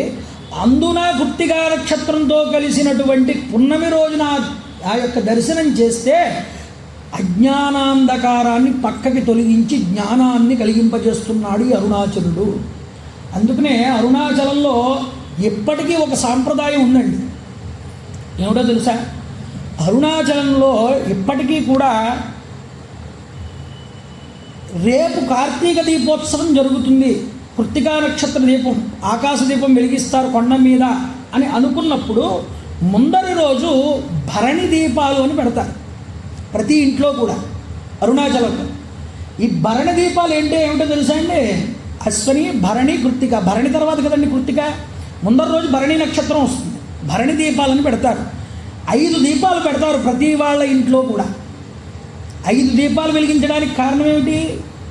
ఈ 5 దీపాలు పంచభూతములు, ఆ పంచేంద్రియములు. ఈ పంచేంద్రియములు పంచభూతాలు మనలో ఉన్నాయి. ఇవి ముందు మనకందరికీ విడివిడిగా కనిపిస్తాయి. కానీ ఈ బ్రహ్మాండంలో ఉన్నవి పంచభూతాలే, పిండాండంలో ఉన్నవి పంచభూతాలే. మీకు నిన్న చెప్పాను ఈ మాట. అంటే మనం లోపల వాయువు ఉంది, బయట బ్రహ్మాండంలో వాయువు ఉంది. ఆ వాయువుని మనం పీల్చుకోకపోతే, మన లోపల వాయువు లేకపోతే ఇది నిలబడదు. అంటే లోపల ఉన్నటువంటి వాయువు బయట నుంచి లోపలికి తీసుకుంటున్నాం. నీరు లోపల ఉంది, నీరు బయట ఉంది. ఆ నీరు లోపలికి తీసుకుంటున్నాం. మళ్ళీ ఇందులోంచి వచ్చిన నీటిని మళ్ళీ బయట విడిచిపెడుతున్నాం. అలాగే భూమి, బయట నుంచి ఒక యాపిల్ పండు తింటున్నాం. మళ్ళీ ఇందులో నుంచి వచ్చిన భూమిని కింద మళ్ళీ భూమికే ఇచ్చేస్తున్నాం. అలాగే ఆకాశం పైన మనకి జాగా ఉంది. మన శరీరంలో కూడా అవయవాలకి మధ్యలో జాగాలు ఉన్నాయి. అంతేకాదు అక్కడ అగ్ని, మనలో అగ్ని. ఆ అగ్ని వల్లే మనం తింటున్నది అరుగుతోంది. శరీరంలో టెంపరేచర్ ఉందా లేదా చూస్తాడు అందుకునే డాక్టర్. అంటే బ్రహ్మాండంలో ఉన్నటువంటి పంచభూతములు నీలో కూడా పంచభూతములు ఉన్నాయి. ఇవి దేనికి ఉన్నాయి అంటే నీ శరీరం నిలబడడానికి అవి మూలకారకం అవుతున్నాయి. ఈ నిలబడడానికి మూల కారణం అవుతున్న ఒక జ్యోతి స్వరూపం ఉంది. అది ఈ యొక్క ఇంద్రియాలన్నింటినీ నడిపిస్తుంది. అది నడిపించకపోతే ఈ శరీరం బయట నుంచి వచ్చేటటువంటి వాయువుని కానీ, అగ్నిని కానీ, ఆకాశాన్ని కానీ, జలాన్ని కానీ, భూమిని కానీ స్వీకరించదు. అది స్వీకరిస్తోంది అంటే ఆ లోపల ఒక జ్యోతి ఉండడం వల్ల. ఇప్పుడు ఆ జ్యోతి నీకు రావాలి అంటే, తెలియాలి అంటే ఈ పంచభూతముల్ని ఉపయోగించుకుని ఈ పంచేంద్రియాలని అంతర్ముఖం చేస్తే ఈ 5 జ్యోతులు కూడా ఒక జ్యోతి యందు లయమవుతాయి లోపల. అలా లయమవ్వడమే కృత్తికా దీపం యొక్క ముఖ్య ఉద్దేశం. అందుకనే భరణి రోజు 5 దీపాలు పెడతారు. ఇక తర్వాత రోజు కృత్తికా దీపం ప్రతి ఇంట్లో కూడా ఒకటే దీపం పెడతారు. అంటే 5 దీపాలు ఎక్కడికి వెళ్ళిపోయి ఏకమైపోతున్నాయి? పరంజ్యోతి స్వరూపంలోకి వెళ్ళిపోయి ఏకమైపోతున్నాయి. ఏకమేవాద్వితీయం బ్రహ్మ అన్న దానికి అదే సాక్ష్యం. అందుకనే ప్రతి ఇంటిలో ఉన్నటువంటి దీపము 5 దీపాలు తర్వాత రోజు కృత్తికా దీపం వచ్చేటప్పటికి ఒక దీపం కింద మారిపోయింది. అదవుతుందా? అందువల్ల దీపము గుర్తుపెట్టుకోండి, మానవుడి యొక్క జీవితం మొదలైన దగ్గర నుంచి జీవితం మళ్ళీ అంచమునందుకు వచ్చి శరీరం విడిచిపెట్టేసేదాకా మన సనాతన ధర్మంలో దీపానికి పూజ. ఎందుకు? మనం షోడశోపచార పూజ చేస్తాం. అమ్మవారు షోడశి కదండి, షోడశోపచార పూజ చేస్తాం. ఏమంటాం? ధ్యానం, ఆవాహనం, సింహాసనం, అర్ఘ్యం, పాద్యం, అలాగే అభిషేకం, అలాగే వస్త్రం, యజ్ఞోపవీతం, ఆభరణం, చందనం, పుష్పం, అలాగే ధూపం, దీపం, నైవేద్యం, తాంబూలం, హారతి, నీరాజనం. ఇక్కడ దీపారాధనతో మొదలు పూజ. సాధ్యం త్రివర్తి సంయుక్తం వన్నినా యోజితం ప్రియం గృహాణ మంగళం దీపం. అది మంగళాన్ని ఇచ్చేటటువంటి దీపం. అక్కడ దీపారాధన చేస్తావు, అక్షంతలు వేస్తావు, పువ్వు వేస్తావు, మళ్ళీ నీరాజనంతో పూర్తి చేస్తావు పూజని. అక్కడ దీపంతో మొదలుపెట్టి ఇక్కడ దీపంతో పూర్తి చేస్తున్నావు. ఈ జీవుడు అనేటటువంటి జ్యోతిస్వరూపం నీలోకి వచ్చిన తర్వాత నువ్వు మొట్టమొదటిసారి కన్ను తెరిచావు. కన్ను జ్యోతిస్వరూపము. కన్ను దీపానికి సంకేతం. కన్ను తెరిచావు అంటే దీపం వెలిగింది మీ ఇంట్లో. ఇక దీపం ఆరిపోయిందంటే శరీరం పడిపోయిందని అర్థం. శరీరం పడిపోతే ఏం చేస్తారు? నీ తల దగ్గర పెడతారు ఒక దీపం తీసుకొచ్చి. ఆ దీపానికి ఇంకా పూజ ఉండదు. దానికి అక్షంతలు వేయరు, దానికి పువ్వు వేయరు, ఇదేమి వేయరు. కానీ ఆ దీపాన్ని కూడా ఈ శరీరం ఉన్నంతసేపు ఉంచారు. ఆ ఖననం చేసేసి మళ్ళీ ఇంటికి వచ్చిన తర్వాత కూడా నమస్కారం దేనికి? దీపానికే. అంటే నీ యొక్క సనాతన ధర్మంలో దీపము లేకపోతే పూజ అనేటటువంటిది లేదు, సంస్కారం అనేటటువంటిది లేదు. ఈ 16 సంస్కారాలు కూడా మానవుడికి జరగాలి. ఎందుకు? వాడు ఉద్ధరించబడాలి, సంస్కరించబడాలి. ఒక స్థాయి నుంచి మరో స్థాయికి ఎదగడానికి సంస్కారం అనేటటువంటిది దోహదపడుతుంది. ఉపనయనం జరిగింది, వాడు వేదాన్ని చదవడానికి అర్హత సంపాదించుకుంటాడు, విద్య నేర్చుకుంటాడు. అదే వివాహం చేసుకున్నాడు, గృహస్థాశ్రమంలోకి వచ్చి సన్యాసిని, బ్రహ్మచారిని, వానప్రస్థుని సేవిస్తాడు. ఇక బాధ్యతలన్నీ తీరిపోయాయి, వానప్రస్థానికి వెళ్తాడు. మనస్సు పరమేశ్వరుడి మీద ఏం చేస్తాడు? ఇక అన్నింటి మీద వైరాగ్యం కలిగింది, ఈ జగత్తు మీద, ప్రపంచం మీద. అప్పుడు తాను సన్యాసాన్ని స్వీకరిస్తాడు. ఇలాగ ఒక సంస్కారం తర్వాత మరొక సంస్కారం మనిషిని గొప్పదైనటువంటి స్థాయికి చేరుస్తుంది. ఒకేసారి పరమాత్మ దగ్గరికి చేరుకోలేవు. ఇక్కడి నుంచి కూర్చొని డాబా మీదకి ఎగర్రా అంటే అలా ఎగురుతాడు మనిషి. అందువల్ల సంస్కారం అనేదాన్ని అడ్డుపెట్టి సంస్కారం ద్వారా ఒక మెట్టు తర్వాత మరొక మెట్టు ఎక్కి నిన్ను ఎదిగేలాగా చేసుకుని పరమాత్మకి చేరమని చెప్తుంది మన సనాతన ధర్మం. అలా చెప్పబడినటువంటి ధర్మంలో దీపానికి అంతటి ప్రాముఖ్యత ఇచ్చారు. దీపాన్ని పూజించడం వల్ల అందుకనే ఇప్పటికీ కేరళ ప్రాంతంలో మనం ఏ దేవాలయంలో అయినా చూడండి, మూలమూర్తికి పూజ చేయరు. మూలమూర్తికి ఆవాహన చేసి కింద దీపం వెలిగించి దీపానికే పూజ చేస్తారు. కేరళలో ఏ దేవాలయంలో మీరు చూసినా అదే పూజ. కాబట్టి దీపానికి అంతటి ప్రత్యేకత ఉన్నది. దీపమే మన ఆర్ష సంస్కృతి సనాతన ధర్మమునందు అది బాసిల్లింది. అందువల్ల పరమేశ్వరుడు నీకు నేను జ్యోతిస్వరూపంగా దర్శనమిస్తాను, నువ్వు అక్కడికి రమ్మన్నాడు. ఆ రోజు నీకు కనిపిస్తానన్నాడు. కృత్తికా నక్షత్రం ఉచ్చ స్థితిలో ఉన్నప్పుడు నేను నిన్ను అనుగ్రహిస్తాను అని పరమేశ్వరుడు అమ్మవారికి అనుగ్రహాన్ని అశరీరవాక్కు రూపంలో ఇచ్చాడండి. కాబట్టి కార్తీక పౌర్ణమి రోజు ఆ కృత్తికా నక్షత్రాన్ని మనం ఆ రోజు వెలిగించిన వెంటనే అందరూ అరుణాచల శివ, అరుణాచల శివ, అరుణాచల శివ, అరుణాచల అని మనం 4 సార్లు చెప్తున్నాం కదా. అలాగే అందరూ వేణోళ్ళ ఎత్తి ఆ అరుణాచల దర్శనం, ఆ జ్యోతి దర్శనాన్ని చూసి ఒక్కసారి వేణోళ్ళ అరుణాచలేశ్వరుని కీర్తిస్తారట. ఆ అరుణాచల దర్శనం అవ్వగానే, జ్యోతి దర్శనం అవ్వగానే అమ్మవారు, అయ్యవారు ఇద్దరూ కూడా అరుణగిరికి ప్రదక్షిణానికి వెళ్ళిపోతారు, బయలుదేరిపోతారు. ఆ వాళ్ళతో పాటు మిగతా వాళ్ళందరూ అరుణగిరికి ప్రదక్షిణ చేస్తారు. ఇంకా ఆ రోజు మీరు ప్రదక్షిణం చేయడానికి ఏముండదు. ఏదైనా చిన్న జాగా కనిపిస్తే అందులో కాలు పెడుతూ ఉండడం, ముందరకు వెళ్తూ ఉండడం. అంతలా కిక్కిరిసిపోయి ఉంటారు జనాలు. వివిధ దేశాల నుంచి, రాష్ట్రాల నుంచి ప్రజలందరూ కూడా అరుణాచలానికి చేరిపోతారు. జీవితంలో ఒక్కసారైనా సరే ఆ అరుణాచల దీపోత్సవాన్ని దర్శనం చేస్తే మనకి చాలా మనకి సంచితమై ఉన్నటువంటి పాపములన్నీ దగ్ధమైపోతాయి. మనిషి మళ్ళీ తాను ఒక గొప్పదైనటువంటి స్థాయికి చేరుకుంటాడు. అందుకనే మనకి చెప్తారు శాస్త్రంలోనే, అరుణాచలము, నువ్వు అరుణాచలంలో అడుగుపెట్టి స్వామివారిని దర్శనం చేసావు, ఆ కొండని దర్శనం చేసావు, అప్పటిదాకా నువ్వు సంపాదించుకున్న పుణ్యపాపాలు వేరు. అక్కడి నుంచి లెక్క తీసేస్తారు ఆ లెక్కని. ఈ అరుణాచలాన్ని దర్శనం చేసుకున్న తర్వాత నుంచి లెక్క వేరు. ఇక్కడి నుంచి నువ్వు మళ్ళీ పరిపూర్ణతత్వాన్ని పొందుతావు. ఇక్కడి నుంచి నీ ఖాతా కొత్తగా తెరవబడుతుంది. అందువల్ల ప్రతి ఒక్కరూ కూడా అయ్యవారితోనూ అమ్మవారితో కలిసి ఆ అరుణాచలంలో కార్తీక దీపోత్సవం రోజున ఆ ప్రదక్షిణ అనేటటువంటిది కొండ చుట్టూ అలా వెలుగుతూ ఉంటే చేస్తారు. ఎందుకంటే సూర్య నాగమ్మ గారి గురించి నిన్న చెప్పానుగా, ఆవిడ లేఖల్లో రాసుకుంది. భగవన్ రమణ మహర్షి వారు కార్తీక దీపోత్సవం రోజున సాయంత్రం 4 గంటలు 5 గంటలకల్లా స్నానం చేసేసి 6 బయటకు వస్తే అక్కడ చిన్న ములక మంచం వేసేవారట. దాని మీద ఆయన వెళ్ళి కూర్చునేవారట. కూర్చోగానే ఎదురుగుండా ఒక బల్ల తెప్పించి బల్ల వేసి దాని మీద ఒక పెద్ద దీపం పెట్టి ఆ దీపాన్ని సిద్ధం చేసి ఉంచేవారు. అక్కడ అరుణగిరి మీద వెంటనే విరూపాక్ష గుహకు వెళ్ళే మార్గం ఉంటుంది, గేటు. అరుణాచలం రమణ మహర్షి యొక్క ఆశ్రమం వెనకాల గేటు ఒకటి ఉంటుంది. ఆ గేటు నుంచి పైకి విరూపాక్ష గుహకు వెళ్ళొచ్చు. ఆ దొడ్డి వైపున వేస్తారు మంచం, అక్కడ వెళ్ళి కూర్చునేవారు రమణ మహర్షి వారు. అందరూ శిష్యగణం అందరూ కూడా రమణ మహర్షి చుట్టూ కూర్చునేవారు. ఆయన ఎప్పుడు దీపం వెలిగిస్తారు, ఆయనకు ఆనందం ఆ రోజు. ఆ దీపం ఎప్పుడు వెలుగుతుందా అని ఎదురు చూసేవారు రమణ మహర్షి. ఆయన అక్కడ కూర్చుని అక్కడ దీపం వెలగ్గానే కొండ మీద ఇక్కడ ఎదురుగుండా రమణ మహర్షి ఎదురుగుండా దీపం వెలిగించేవారు. వెలిగించగానే బ్రాహ్మణులందరూ నిలబడి అక్కడ రమణ మహర్షి వారి దగ్గర నిలబడి నకర్మణాన ప్రజయాదనే నత్యాగే నైకే అమృతత్వమానసు కైవల్యోపనిషత్తులో మంత్రాన్ని చెప్పేవారు. ఇలా చెప్పగానే ఆనందం ఉంటుంది. ఎలాంటి ఆనందం అది! ఆవిడ రాసుకుంది సూర్యనాగమ్మ గారి లేఖల్లో.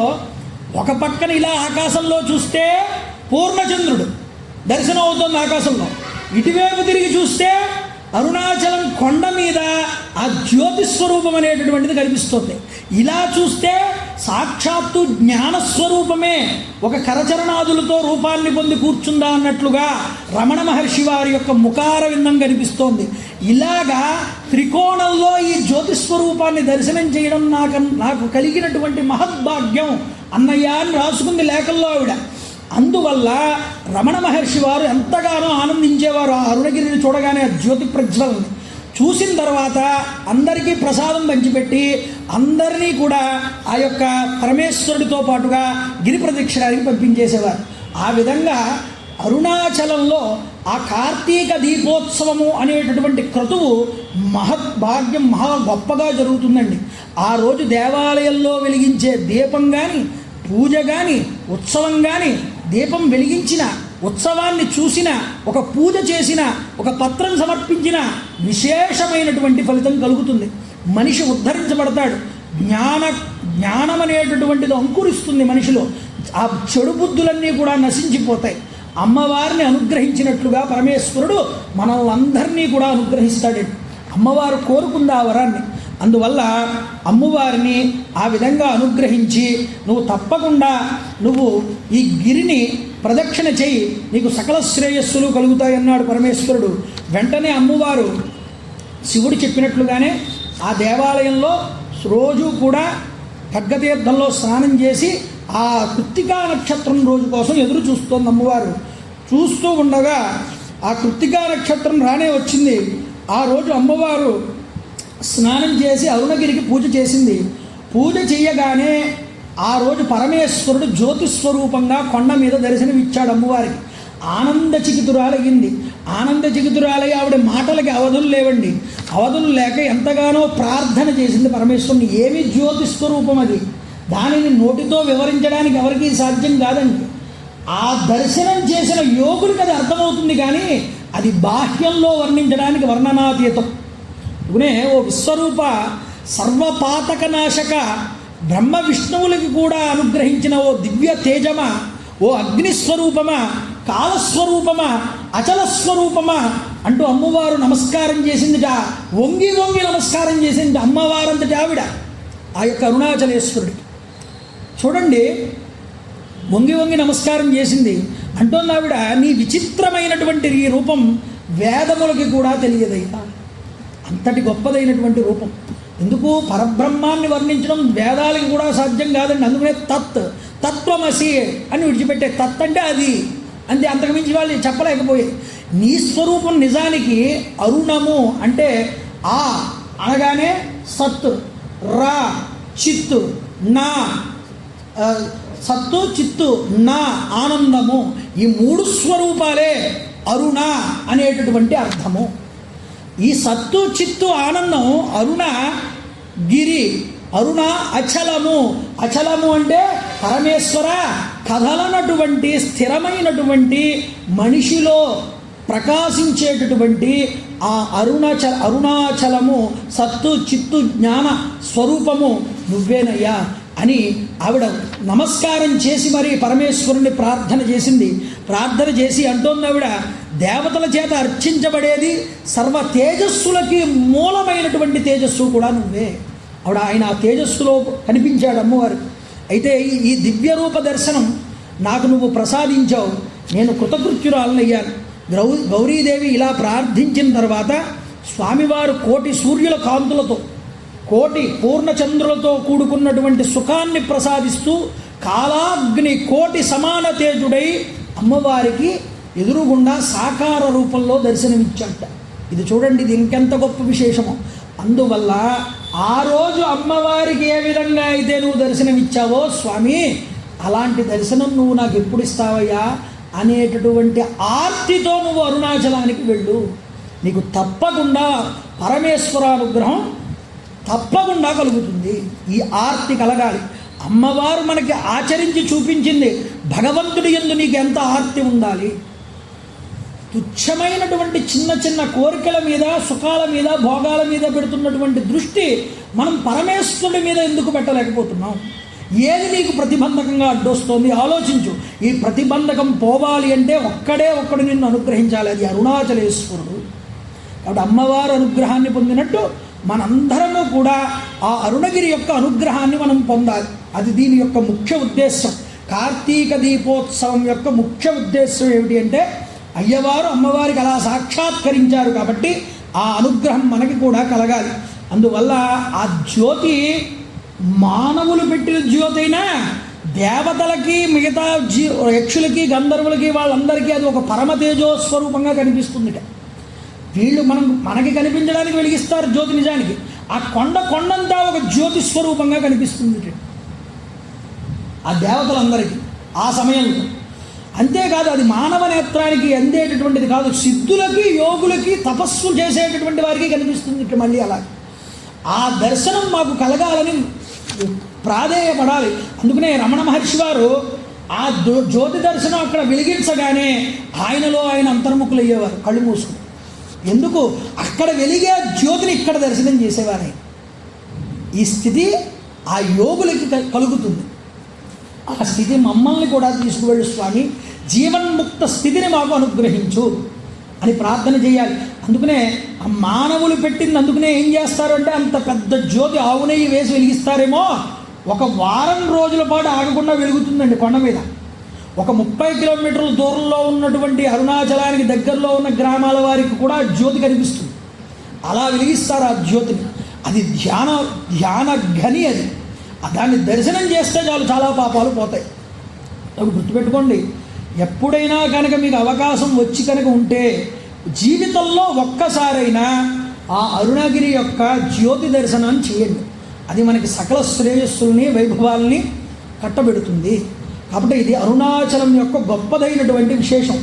ఆ తరువాత అమ్మవారు ఎంతగానో ప్రార్థన చేస్తే పరమేశ్వరుని అప్పుడు చెప్పాడు పరమేశ్వరుడు, ఓ పార్వతి, మహిషాసురుడు నా భక్తుడు, నా తేజో దర్శనం చేత నీ అజ్ఞానం తొలగిపోయింది, నీకిక కోరవలసిందంటూ ఏమీ లేదు. ఈ మహిషాసురుడు అనేటటువంటి వాడు నా శివభక్తుడు అవడం వల్ల, ఉపదేశం లేకుండా శివలింగాన్ని మెడలో వేసుకోవడం వల్ల, మృంగడం వల్ల, కంఠంలో నిలుపుకోవడం వల్ల తనను ఎవరూ జయించలేరని గర్వించాడు. నా యందు విశ్వాసాన్ని కోల్పోయాడు. కొంతకాలానికి అతనికి మునిజన్మ కలిగింది, నేను అనుగ్రహించాను. కాబట్టి అతడు ఆ దీక్ష లేకుండా స్వీకరించడం వల్ల అది అతన్ని ఇబ్బంది పెట్టింది. ఇది నిన్ను అనుగ్రహించింది ఈరోజు మళ్ళీ ఈ ఖడ్గతీర్థం ద్వారా అని పరమేశ్వరుడు అనుగ్రహించాడు. అనుగ్రహించి అంటున్నాడు, నువ్వు ఇంత తపస్సు చేసావు కాబట్టి నీ ధర్మం ఇక్కడ వర్ధిల్లింది. నీ పిల్లలకి కూడా పాలివ్వకుండా నువ్వు వచ్చేసి ఈ క్షేత్రంలో తపస్సు చేశావు నన్ను పొందడం కోసం, వీళ్ళ జీవులందరినీ ఉద్ధరించడం కోసం, లోకాలని కాపాడడం కోసం ఇంత త్యాగం చేశావు కాబట్టి నీ కుచములు బిడ్డల చేత పాలు కూడా త్రాగబడకుండా వచ్చేసినటువంటి తల్లివి కాబట్టి అపీత కుచాంబ అని నిన్ను పిలుస్తారు ఇప్పటి నుంచి కూడా ఇక్కడ ఉన్నటువంటి భక్తులు. నువ్వెక్కడో ఉండడం కాదు, నువ్వు నాలోనే ఉండాలి. నేను నిన్ను నాలోకి తీసుకుంటున్నానన్నాడు పరమేశ్వరుడు. నీకు నాలో అర్ధ భాగస్థానాన్ని ఇస్తున్నానన్నాడు. అంతేకాదు నా ఎడమ ప్రక్కన నువ్వు నిలబడి నన్ను దర్శించడానికి వచ్చిన భక్తులందరికీ నీ దర్శన భాగ్యాన్ని ఇవ్వాలి అని చెప్పాడు. చెప్పి అంటే అప్పుడు అమ్మవారు అంది, అయ్యా నువ్వు పరమ కరుణామూర్తి, మానవులకి దేవతలకి కూడా ఇక్కడ తేజోలింగంగా నువ్వు దర్శనమిచ్చావు. ఈరోజు నాకు తేజోలింగంగా దర్శనమిచ్చావు కాబట్టి ఈనాడు నువ్వు వసగినటువంటి ఈ దర్శనం నువ్వు ప్రతి సంవత్సరం కార్తీక మాస కృత్తికా నక్షత్రంలో సమస్త ప్రాణులకి ప్రసాదించాలి అని నేను ప్రార్థన చేస్తున్నాను అని మనందరినీ దృష్టిలో పెట్టుకుని అమ్మవారు కోరుకుంది. పరమేశ్వరుడు నా కోరిక వెంటనే పరమేశ్వరుడు తథాస్తు అని ఆశీర్వదించాడు. కాబట్టి అంబ విన్నపాన్ని ఆశీర్వదించి తథాస్తు అన్నాడు పరమేశ్వరుడు. అదృశ్యమయ్యాడు. అదృశ్యం అమ్మగానే అమ్మవారు అరుణగిరికి ప్రదక్షిణ చేసింది. అమ్మవారు ప్రదక్షిణ చేస్తుంటే ఎవరెవరు చేశారో తెలుసా అండి? దేవతలు వచ్చేశారు, వాళ్ళ భార్యలు వచ్చేశారు, యక్షులు, కిన్నెరులు, గంధర్వులు అందరూ వచ్చేశారు. అమ్మ ఉన్న చోటే కదా బిడ్డలందరూ ఉంటారు. ఆవిడ గిరి చుట్టూ ప్రదక్షిణ చేస్తుంటే ఆవిడకి ఉపచారాలు చేస్తున్నారట. రమణ మహర్షి వారు గిరికి ప్రదక్షిణ చేస్తుంటే మిగతా వాళ్ళందరూ ఉపచారాలు చేసినట్లు పరమ శక్తి స్వరూపమైనటువంటి అమ్మవారే నడుస్తుంటే ఎవరు చేయరండి? దేవతలందరి వారు ఉపచారాలు చేస్తున్నారు. స్త్రీలందరూ ఛత్రచామరాలు ఇస్తున్నారటండి. ఆవిడతో కొంతమంది వెళ్తున్నారట, గంధమాలికలు అందిస్తున్నారట. శివ సాయుధ్యం కోరి అమ్మవారు ఆ యొక్క అగ్నిగుండం చుట్టూ వివాహ సమయంలో తిరుగుతారు చూసారా, అలా యోగాగ్నితో కూడిన ఈ అరుణాచల కొండ చుట్టూ అమ్మవారు ప్రదక్షిణ చేసింది. అలా చేస్తే ఆ దేవతలు తనతో పాటు వచ్చిన దేవతలందరికీ కోరికలు మీకు ఏం కావాలో కోరుకుంటారా నాయన అని పిల్లలకి తాయిలాలు పంచిపెట్టినట్లుగా ఆ దేవతలందరికీ వరాలు ఇచ్చింది అమ్మవారు ఆ రోజు. ఇలా వరాలు ఇచ్చిన తర్వాత ఈ యొక్క ప్రదక్షిణ చేసి ఆ యొక్క ఖడ్గతీర్థంలో మళ్ళీ స్నానం చేసి పరమేశ్వరుని పూజించి నెల రోజులు పూర్తవ్వగానే నందివాహనారూఢుడై పరమేశ్వరుడు ప్రమదగణాలందరూ కూడా వెంటరాగా అమ్మవారికి ప్రత్యక్షమయ్యాడు. మళ్ళీ ప్రత్యక్షమై తన యొక్క వామహస్తాన్ని అమ్మవారికి ఇచ్చాడు. ఇచ్చి అమ్మవారిని తీసుకున్నాడు, తన ఒడిలోకి తీసుకున్నాడు అమ్మవారిని. అమ్మా, ఓ జగజ్జనని, ఓ పార్వతి, ఓ సఖి, ఓ చంద్రవదన, నిన్ను అనుగ్రహించాను నేను ఈరోజు. ఎంతటి తపస్సు చేశావు నా కోసం, ఎంత కష్టపడ్డావు నీ యొక్క బిడ్డల కోసం, ఈ లోకం కోసం నువ్వు ఎంత కష్టపడ్డావు. నువ్వు నిజానికి మాతృరూపిణివి అని నువ్వు ఈ మాటను నువ్వు నిలబెట్టుకున్నావు. నిజానికి లోకాలందరినీ కూడా నీ బిడ్డల్లాగా చూసుకున్నావు. నీ బిడ్డలు సొంత బిడ్డల్ని కూడా విడిచిపెట్టేశావు. లోకం అనేటటువంటి బిడ్డల్ని కాపాడడం కోసం భూమి మీదకి వచ్చావు నువ్వు. కాబట్టి నా యొక్క ప్రీతి నీ యందు అధికమయ్యింది అన్నాడు పరమేశ్వరుడు. అందుకనే పరహితము చేయునెవ్వడు పరమహితుండగు భూత పంచమునకు పరహితమే పరమధర్మము, పరహితునకు ఎదురు లేదు పర్వేందుముఖి. ఈశ్వరుడు చెప్పిన మాట ఇది. పరహితము, ఇతరులకి ఉపకారం చేయడం అనేటటువంటిది ఉందే, అది సకల లోకాలు కూడా ఆనందిస్తాయి ఆ యొక్క గుణాన్ని చూసి. పరహితమే పరమధర్మం, అన్ని ధర్మాల కన్నా ఎదుటివాడికి ఉపకారం చేయడమే అన్నిటికన్నా గొప్ప ధర్మం. పరహితమే పరమధర్మము, పరహితమే పరమధర్మము, పరహితునకు ఎదురు లేదు. అలాంటి వాడికి ఎదురు లేదు. వాడు అంటూ ఒక సంకల్పం చేస్తే అది నెరవేరి తీరుతుంది. పర్వేందుముకి, ఓ యొక్క ఇందువదన పరమేశ్వరి, కాబట్టి విను, నువ్వు అంతటి ఉపకారం చేసావు. ఈరోజు నేను నిన్ను అనుగ్రహిస్తున్నాను, ఏం వరం కావాలో కోరుకోనేకి నేను అది ఇస్తానని లాలించాట, అమ్మవారిని బుజ్జగించాట. నేను చాలా విరహాన్ని పొందాను ఇన్ని రోజులు నిన్ను దూరంగా ఉంచి, ఇక నాకు ఆ విరహబాధ తీరిపోయింది పార్వతి అని దగ్గరికి తీసుకుని అమ్మవారిని ఎంతగానో బుజ్జగించాట పరమేశ్వరుడు. చూడండి, ఆవిడ కోరుకుందిట అయ్యవారిని, స్వామి నిజంగా నాకు చాలా ఆనందంగా ఉంది. మీరు ప్రేమతో నన్ను సంబోధించి ఇలా పలుకుతున్నారు. నీ యొక్క సుందర రూపం నాకు చాలా ఆశ్చర్యాన్ని కలిగించింది. ఎందుకంటే పరమేశ్వర దర్శనం మామూలుగా జరగలేదు. మంచి చక్కటి మణిహారాలు వేసుకున్నట్ట, పట్టుపుట్టం కట్టుకున్నట్ట, మణి ఆభరణాలన్నీ ధరించాట, పాములు తీసేశాట, రుద్రాక్షమాలు తీసేశాట, ఈ విభూతి తీసేశాట, పచ్చగా కస్తూరి తిలకాన్ని ధరించాట, కిరీటం పెట్టుకున్నట్ట, మంచి తేజోమూర్తిగా కనిపిస్తున్నాడు, కళ్యాణ స్వరూపంగా కనిపిస్తున్నాడు పరమేశ్వరుడు. ఆనంద చికితురాలైపోయింది అమ్మవారు. నాకు రోజు నువ్వు ఇలాగే కనిపించాలి ఈ క్షేత్రంలో.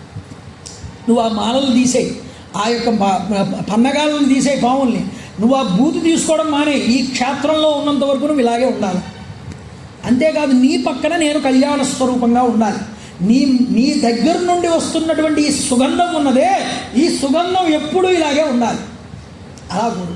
ఏమిటి సుగంధం అని అడిగితే నా పేరే సుగంధి, నాకు దగ్గర సుగంధం తప్పే ఉంటుంది పార్వతి. చైనా చెప్తాను, నువ్వు అడిగావు ఒకటి. పూర్వం పులకుడు అనేటటువంటి దైత్యుడు ఉండేవాడు. ఆ పులకుడు అనేటటువంటి దైత్యుడు నా కోసం తపస్సు చేశాడు. తపస్సు చేసి వరం కోరుకున్నాడు. ఏమిటి? నా యొక్క శరీరం ఎప్పుడూ సుగంధంగా ఉండాలి, దాని నుండి వచ్చేటటువంటి సుగంధం ఇంకెక్కడా కూడా ఉండకూడదు, అలా వరం ఇవ్వండి అన్నాడు. సరే, పరమేశ్వరుడు తదాస్తున్నాడు. కానీ ఎంత కొంప ముంచిందో తెలుసా వరం? వీడి శరీరం నుంచి వస్తున్నటువంటి సుగంధం దేవతా స్త్రీలందరూ కూడా వీడిని ఆకర్షించారు. ఆకర్షించి వీడు వెనకాల పరిగెట్టారు. వీడి సుగంధానికి లోని ఎంత ఆకర్షించబడి దేవతలందరూ పరమేశ్వరుడి దగ్గరికి వెళ్ళి మొరపెట్టుకున్నారు. మా భార్యలందరూ వాడి చుట్టూ తిరుగుతున్నారు, వాడంతటి సుగంధం భరితమైపోయాడు, ఇది ధర్మలోపం అవుతుంది కదా పరమేశ్వర, వాడిని వెంటనే సంహారం చేయన్నా. అంటే పరమేశ్వరుడు వాడిని పిలిచాడు పులకుణ్ణి. ఎరా, నువ్వు ఇలా ఉండడం వల్ల దేవతా స్త్రీలందరూ నీ వెనకాల పడుతున్నారట, నువ్వు ముందు శరీరాన్ని విడిచిపెట్టే అన్నాడు. అంటే ఆయన అన్నాడు, నేను ఈ రూపంలో కాదు, పురుగు రూపంలో మారాడు పరమేశ్వరుడు. ఆయన పునుగు రూపంలోకి మార్చాడు, పిల్లి రూపంలోకి. ఇలా తిరుగు నువ్వు అన్నాడు. అయితే నాకు వరం ఇయ్యి అన్నాడు. ఏమిటా వరం అంటే, నా వంశస్థులందరూ కూడా ఈ సుగంధంతో ఉండాలన్నాడు. ఈ సుగంధంతో ఉంటే నేను ఆ విధంగా మారుతానన్నాడు. ఓకే, సరే, అయితే నిన్ను అలా మారుస్తున్నాను, నీ వంశం వారందరూ కూడా పురుగు కింద మారుతారు, వాళ్ళకే ఆ సుగంధం ఉంటుందన్నాడు. కాదు, నా దగ్గర నుంచి వచ్చే ఈ సుగంధం నువ్వు రోజు ఒంటికి అదుకోవాలన్నాడు. సరే, తప్పకుండా అదులుకుంటాను. ఆ అదులుకున్నటువంటి పురుగు యొక్క సువాసనే ఇక్కడ నీకు వస్తోంది పార్వతి, ఇది నీకు కూడా సంక్రమిస్తుంది అన్నాడు పరమేశ్వరుడు. అయితే నీ దగ్గర నుంచి చేతిలో ఈ యొక్క ఏదో కమలం పువ్వు పట్టుకున్నావు ఒకటి, దీని నుంచి సువాసన వస్తుంది, ఈ పువ్వేమిటి, నువ్వు పట్టుకున్న పువ్వేమిటి అని అడిగాడు. అడిగితే అమ్మవారు అంది, నేను నీ దగ్గర నుంచి కైలాసం నుంచి వచ్చేస్తూ ఉండగా అక్కడ ఉన్నటువంటి మానస సరస్సులో వస్తూ ఈ పుష్పాన్ని కోశాను. ఈ పుష్పం ఏమిటో తెలుసా? ఇది వడిలిపోదు ఎప్పుడూ కూడా, అది వడలనటువంటి సువాసనలు ఇచ్చేటటువంటి కమలం. ఈ కమలంతోనే నేను కంచిక్షేత్రంలో ఏకాంబరేశ్వరుని రోజు కూడా అర్చించాను. కామధేనువు యొక్క పాలతో నెయ్యి తయారు చేసి దానితో నీకు అభిషేకం చేశాను. ఆ పువ్వునే ఈరోజు అరుణాచలానికి కూడా తీసుకొచ్చి ఇక్కడ తపస్సు చేసి రోజు ఈ పువ్వుతో నిన్ను అర్చించాను. ఆ పువ్వే ఈ పువ్వు అని చెప్పి ఆ కమల పువ్వుని చూపించింది. అందుకనే చూడండి, అపితకుచాంబగా అమ్మవారు పక్కన, ఈశ్వరుడి పక్కన ఉన్నప్పుడు ఆవిడ చేతిలో ఆ కమల పువ్వు ఇప్పటికీ ఉంటుంది. మీరు వెళ్ళి దర్శనం చేస్తే కనిపిస్తుంది కూడా. అందువల్ల అమ్మవారు ఆ పువ్వుతో అయ్యవారి పక్కకి వచ్చి కూర్చుంది.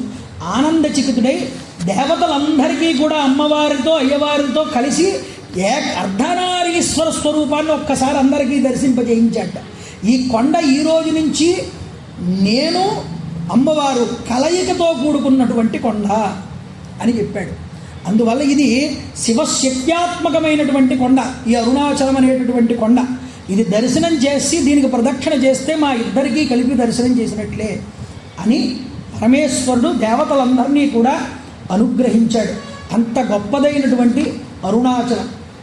ఆ దీపం, ఆ కార్తీక దీపోత్సవంలో ఆయనకి చేసేటటువంటి పూజ విధానం, ఈ కార్తీక దీపం రోజున ఇక్కడ దీపారాధన చేసి ఎంతమంది కృతకృత్యులయ్యారో, ఆ దీపదానంలో ఆ దీపారాధనలో ఉన్న తత్వం రమణ మహర్షి మాట ద్వారా ఎలా బయటకు వచ్చిందో, ఇది గొప్పదైనటువంటి ఆలయ ఉత్సవాల్లో గొప్పదైనటువంటి ఆ తిరువూడల్ అనేటటువంటి ఉత్సవం యొక్క ప్రాధాన్యత ఏమిటో, ఆ క్షేత్రంలో ఉన్నటువంటి వివిధ రాజుల కాలంలో అక్కడ జరిగినటువంటి గొప్ప గొప్ప సంఘటనలు ఏమిటో, ఇవన్నీ కూడా రేపు సాయంత్రం 6:30 మళ్ళీ ఈ క్షేత్రంలో ఇక్కడ మనం చెప్పుకునేటటువంటి ప్రయత్నం చేద్దాం. అందువల్ల ఆ అరుణాచలేశ్వరుడి యొక్క జ్యోతి దర్శనం ఈ రోజందరూ మనం దర్శనం చేశాం కాబట్టి ఇప్పుడు ఇచ్చేటటువంటి హారతి జ్యోతి దర్శనంలో కూడా ఆయన్ని మనం దర్శనం చేసుకుని మనం ప్రసాదం స్వీకరించి ఆ భావోద్వేగంతో మనందరం ఇంటికి వెళ్దాం. పరమేశ్వరుడు అది మనసుతో చెవులతో విన్నంత మాత్రం చేత అది దర్శనం చేసినంత ద్వారా మీరందరూ ఇప్పుడు అరుణాచలంలో ఉన్నట్టే లెక్క, ఆ స్వామివారిని జ్యోతి స్వరూపాన్ని దర్శనం చేసినట్టే లెక్క ఇది వినడం వల్ల. అంతటి అనుగ్రహాన్ని పరమేశ్వరుడు మనకు అనుగ్రహించాలని నేను భావన చేస్తూ నేను చెప్తాను, మీరందరూ కూడా చెప్పండి. అరుణాచల శివ అరుణాచల శివ అరుణాచల శివ అరుణాచల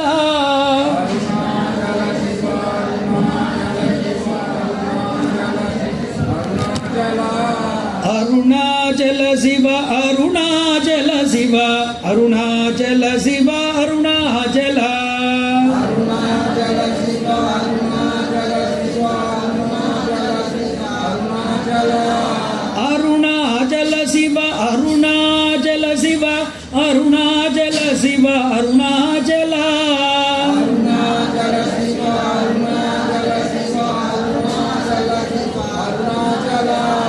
అరుణాచల శివ అరుణాచల శివ అరుణాచల శివ అరుణాచల అరుణాచల శివ అరుణాచల శివ అరుణాచల శివ అరుణాచల అరుణాచల శివ అరుణాచల శివ అరుణాచల శివ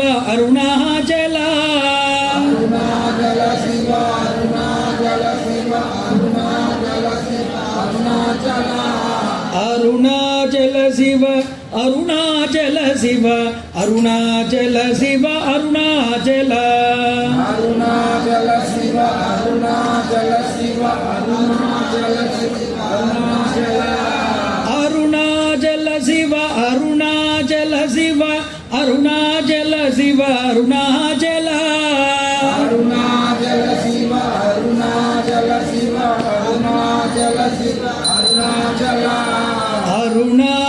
శివ అరుణాచల శివ అరుణాచల శివ అరుణాచల అరుణాచల శివ అరుణాచల శివ అరుణాచల శివ అరుణాచల అరుణాచల శివ అరుణాచల శివ అరుణాచల శివ అరుణాచల అరుణాచల